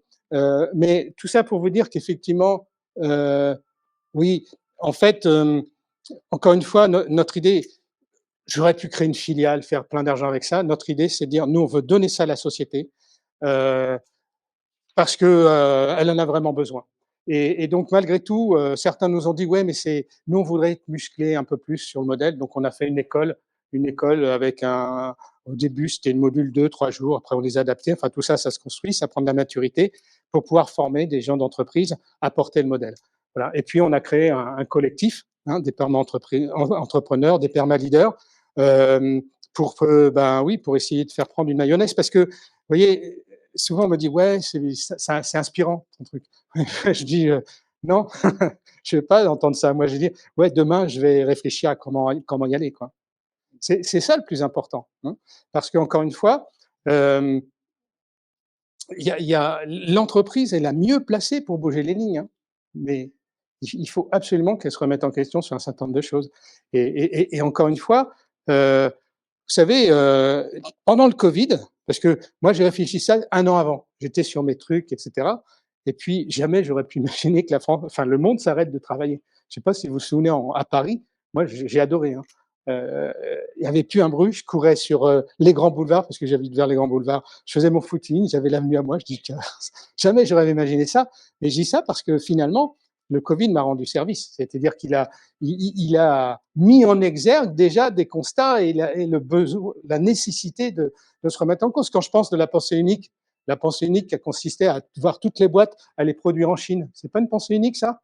Et puis après, ah mince, mais enfin, il y a un énorme manque de bon sens. Pourquoi? Parce que c'est l'argent, c'est l'argent. Le coût du travail est plus bas là-bas, tout le monde y est allé, hein, et sans aucune je parle même pas de politique. Les boîtes sur un même secteur auraient pu essayer de discuter entre elles, etc. Bon, voilà, moi, c'est ça qui me fait un peu peur. Hein, c'est ces phénomènes de pensée unique qui embarquent tout le monde sur une piste qui me semble pas tellement bonne sur le plan humain. Voilà, dit rapidement. Merci.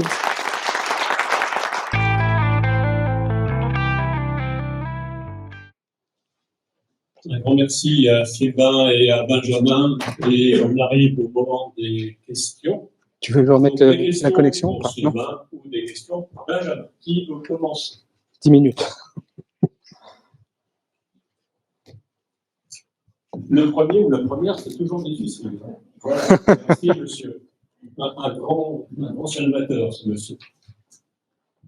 Sylvain a parlé de management du changement, de l'accompagnement du changement. Ma question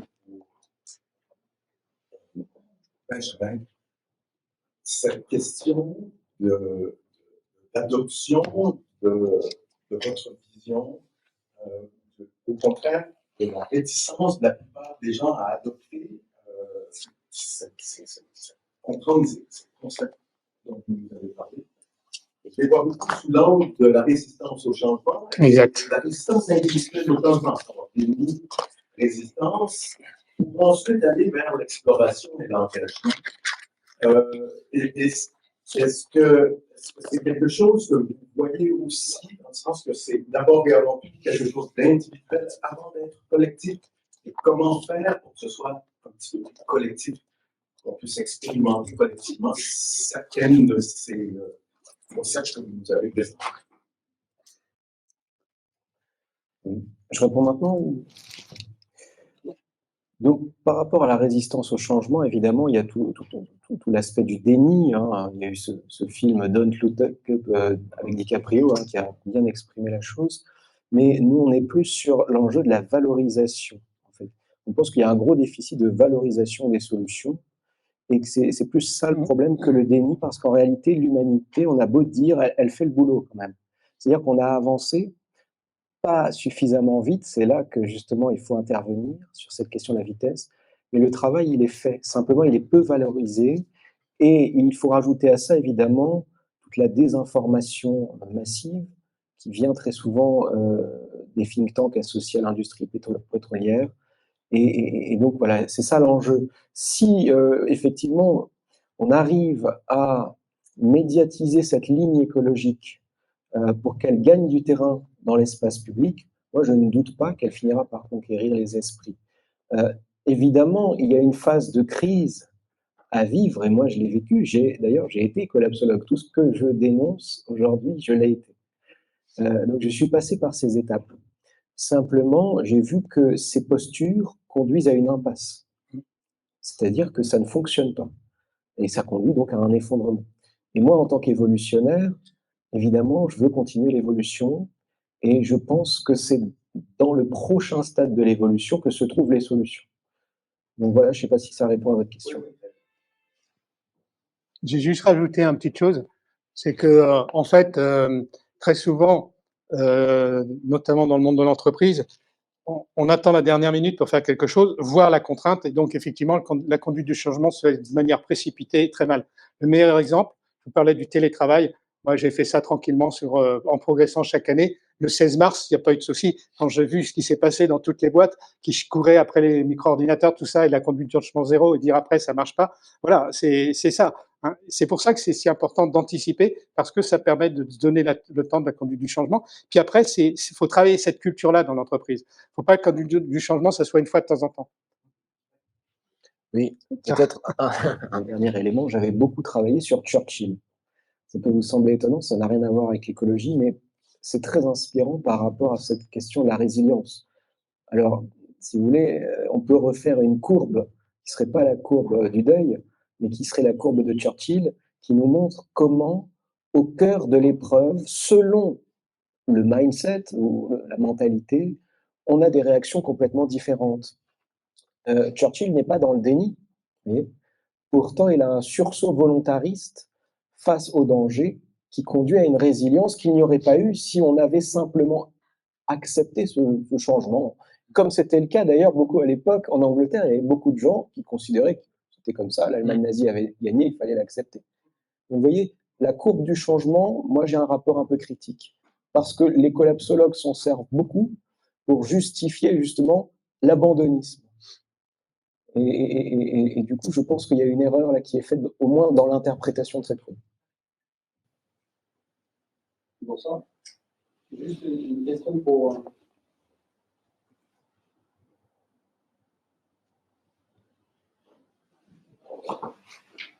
Ça fonctionne? Oui. Bonsoir. Une question pour Sylvain. Super intéressant, la perma-entreprise. Est-ce que vous avez d'autres exemples à nous donner d'entreprises pour qui ça marche bien, en tout cas, ces principes? Oui, je peux faire de l'humour. Non, parce que c'est super intéressant, c'est mieux que c'est super inspirant. Comme je disais que inspirant, j'en avais un peu marre. Moi, je blague.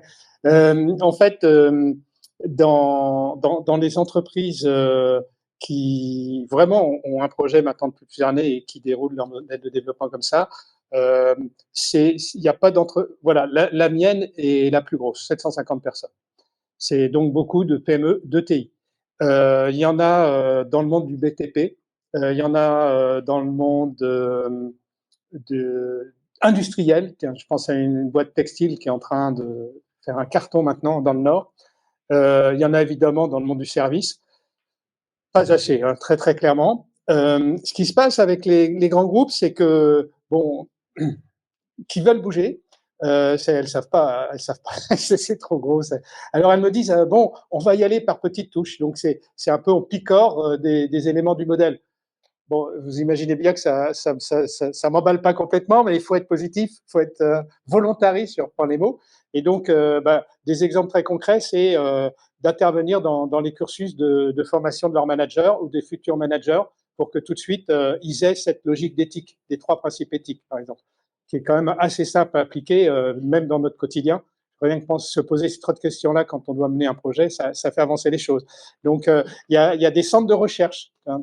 La plus grosse boîte qui a fabriqué des pneus depuis un siècle, voilà, eux m'ont demandé d'intervenir sur vis-à-vis de leurs chercheurs du pôle innovation pour que tout de suite, justement, ils prennent ce questionnement-là. Ça veut pas dire que ça va tout changer, hein, mais que ce questionnement intervienne dans les idées de futurs produits que pourrait avoir Michelin.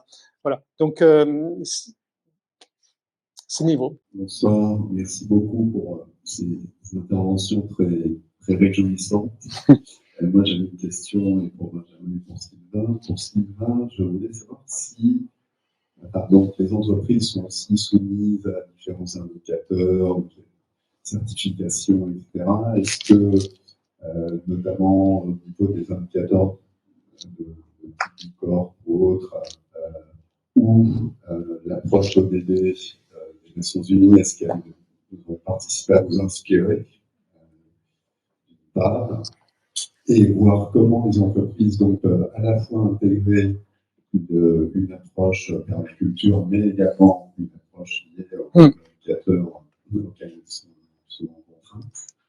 Et pour Benjamin, la question était de savoir comment il expliquait que justement le phénomène de collapsologue, etc., soit aussi prégnant dans des médias qui sont normalement souvent portés par des visions ou des entreprises ou des structures qui ont la tête, qui sont à la tête, notamment, qui ont une vision économique, qui sont tous sauf décroissantes.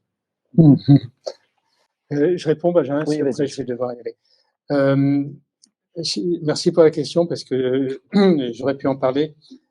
En fait, comme je le disais, avec le parcours de ma boîte, bon, dès que quelque chose naît dans le monde de la RSE, on y allait pour s'enrichir de ça. Et puis je peux pas vous parler de la perma sans connaître très très bien les autres dispositifs de RSE et pas de modèle de développement.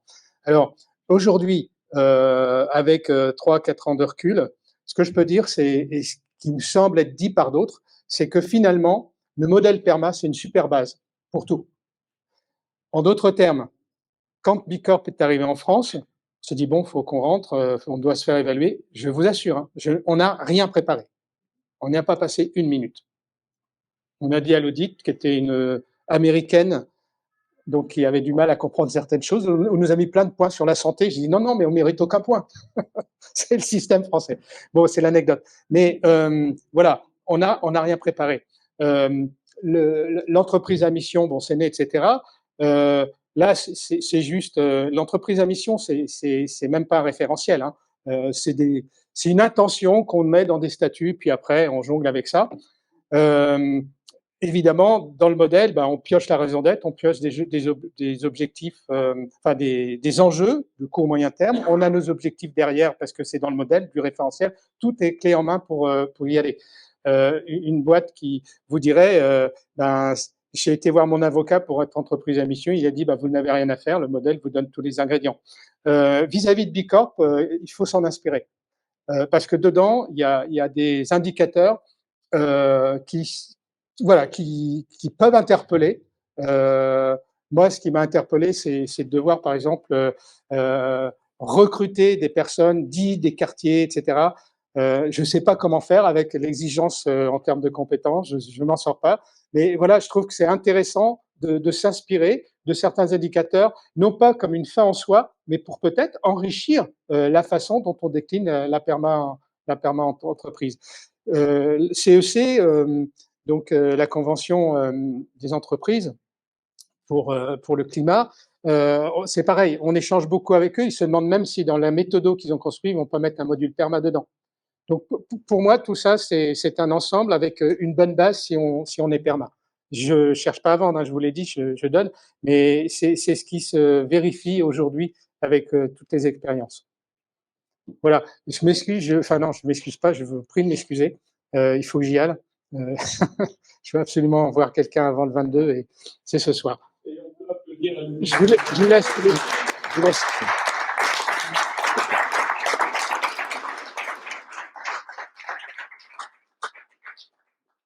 Oui, alors, sur la question de savoir pourquoi la pseudo-décroissance a été aussi médiatisée, bon, il y a un premier élément de réponse qui ne vous surprendra pas, je pense, c'est le biais de négativité qui existe dans le cerveau humain, tout simplement. C'est-à-dire qu'on est beaucoup plus réactif au danger que aux solutions positives, etc. Bon, ça, c'est une chose qui a fait que les médias se sont jetés dessus parce que ça faisait vendre, parce que ça a créé de la peur. Et la peur, ça fait vendre, ça crée de l'audimat, etc. L'autre réponse, c'est que, vous savez qu'on a toujours eu dans l'histoire un certain nombre de gens qui ont dit que ça y est, c'était la fin du monde. Mais peut-être pour la première fois, ils se sont parés de scientificité. Et ils étaient assez doués pour le faire. Ils utilisaient, disons, les études qui allaient dans leur sens. Et c'est là que, disons, qu'il y a un certain nombre de gens qui ont été pris au piège. Moi-même, d'ailleurs, j'ai mis 1 an à trouver les failles du raisonnement de la collapsologie et à m'en défaire, parce que c'est quand même assez puissant. Et par exemple, j'ai montré dans ma conférence, si vous prenez le bouquin fondateur de la collapsologie, Comment tout peut s'effondrer, l'essentiel de l'argument, c'est l'argument du taux de retour énergétique. En s'appuyant sur des études qui existent bel et bien, il démontre que le pétrole avait un taux de retour énergétique de 100 et que maintenant ce n'est plus le cas parce qu'on est en train de racler les fonds, mais que les énergies renouvelables ont un taux de retour énergétique pitoyable et donc elles ne remplaceront pas le pétrole qui est le graal de l'énergie selon les décroissants et par conséquent on va vers une décroissance forcée et un effondrement de la société thermo-industrielle. Sauf que comme je vous l'ai montré, tout ça se base sur des chiffres qui sont un peu orientés, puisque ce sont les chiffres du TRE, le taux de retour énergétique, à la source et non pas à l'utilisation. Vous voyez, ça c'est un détail, mais ça change tout. Ça change la donne parce qu'au final, on s'aperçoit que si on prend le taux de retour énergétique à l'utilisation, la transition énergétique, elle est possible. La décarbonation, elle est possible. Donc, vous voyez, en se parant de scientificité, ils ont réussi à berner un certain nombre de gens, dont les médias. Et je crois que, si vous voulez, moi, je constate quand même qu'il y a un désintérêt des médias vis-à-vis de notre mouvement depuis sa création. Bon, je ne sais pas pourquoi. Peut-être on n'est pas aussi assez bon. On n'a malheureusement pas autant de financement que les collapsos décroissants, justement, pour se faire connaître. Mais effectivement, je pense que le courant constructif, qui a été fondé en 2019, est un véritable tournant dans l'histoire de la pensée écologiste française, en ce sens qu'il réagit dès 2019 au tournant antisolutionniste de l'écologie française, en disant non, nous voulons continuer dans la ligne solutionniste, simplement nous dépassons le technosolutionnisme, qui a été un petit peu effectivement le cas dans le développement durable, vers un solutionnisme de type systémique, qui ne rentre pas dans le cadre des critiques qui sont faites au solutionnisme habituellement. Voilà. Ce tournant-là, il est passé complètement inaperçu. Je pense qu'on va finir par comprendre qu'il a eu lieu et qu'on va finir par s'intéresser à ce qui s'est passé. Moi, je parle au niveau intellectuel, je suis philosophe, donc c'est au niveau des idées. Il y a là quelque chose qui a été important, qui est totalement non médiatisé pour l'instant. Alors, deux questions, dont madame. Bonjour Camilla, le classe de l'innovation systémique.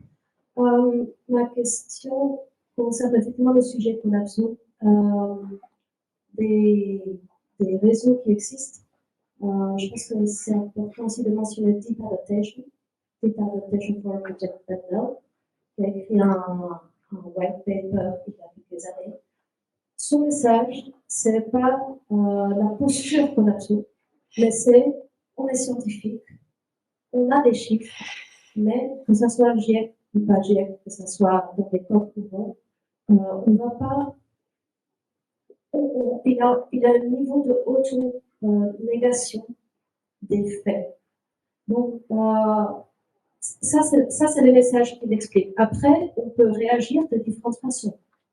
Mais soyons honnêtes avec nous-mêmes, et quand on est chercheur, on n'est pas dans l'économie. Quand on est dans l'économie, on n'est pas chercheur.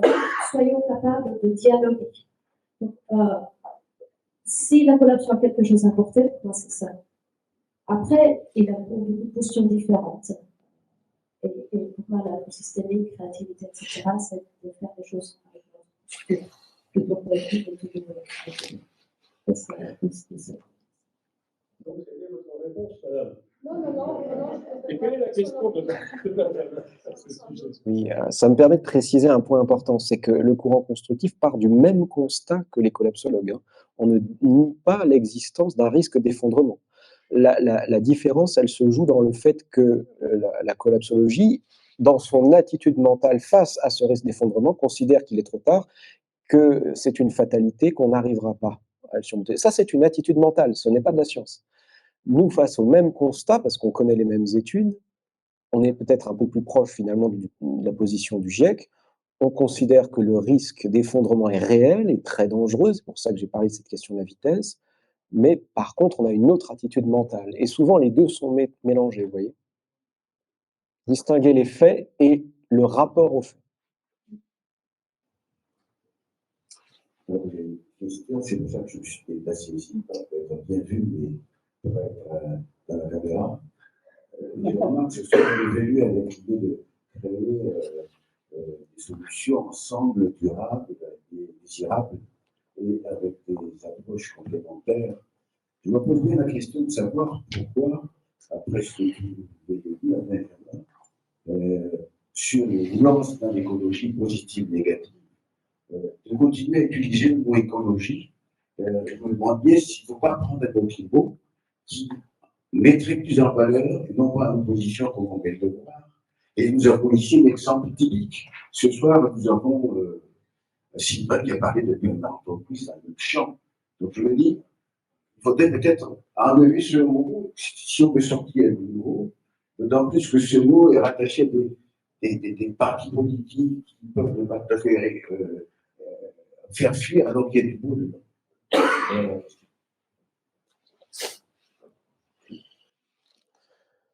Oui, moi, je ne me suis jamais dit ça.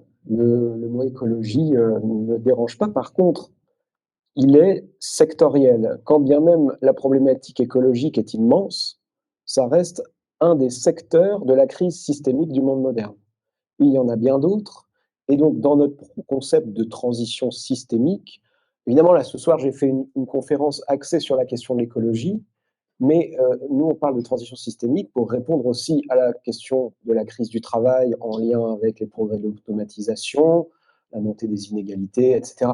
Donc, si vous voulez, c'est là que pour moi, ça se joue. Ne pas faire un focus exclusivement sur la question écologique.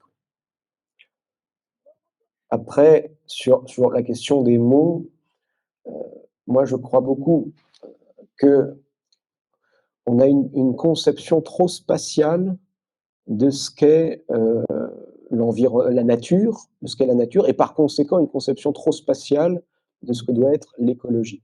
Je m'explique. Moi, je suis philosophe. En philosophie, il y a un auteur qui s'appelle Bergson qui dit il y a deux manières de penser. On peut penser selon une logique spatiale et on peut penser sur un mode de la durée. La durée, c'est-à-dire une conception temporelle, une pensée du temps. Et la nature, c'est à la fois un espace, l'environnement, comme on l'appelle, mais ça n'est pas qu'un espace, c'est aussi une durée, c'est l'évolution.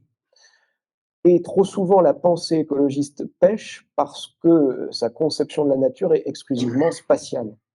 Et donc, elle n'inscrit pas sa réflexion dans le temps long de l'évolution.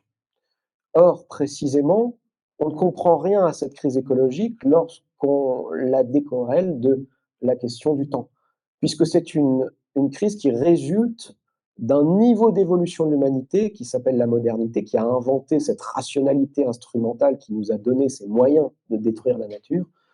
Et donc, on doit aujourd'hui dépasser un paradigme historique, et donc ça, c'est une problématique temporelle, vous voyez.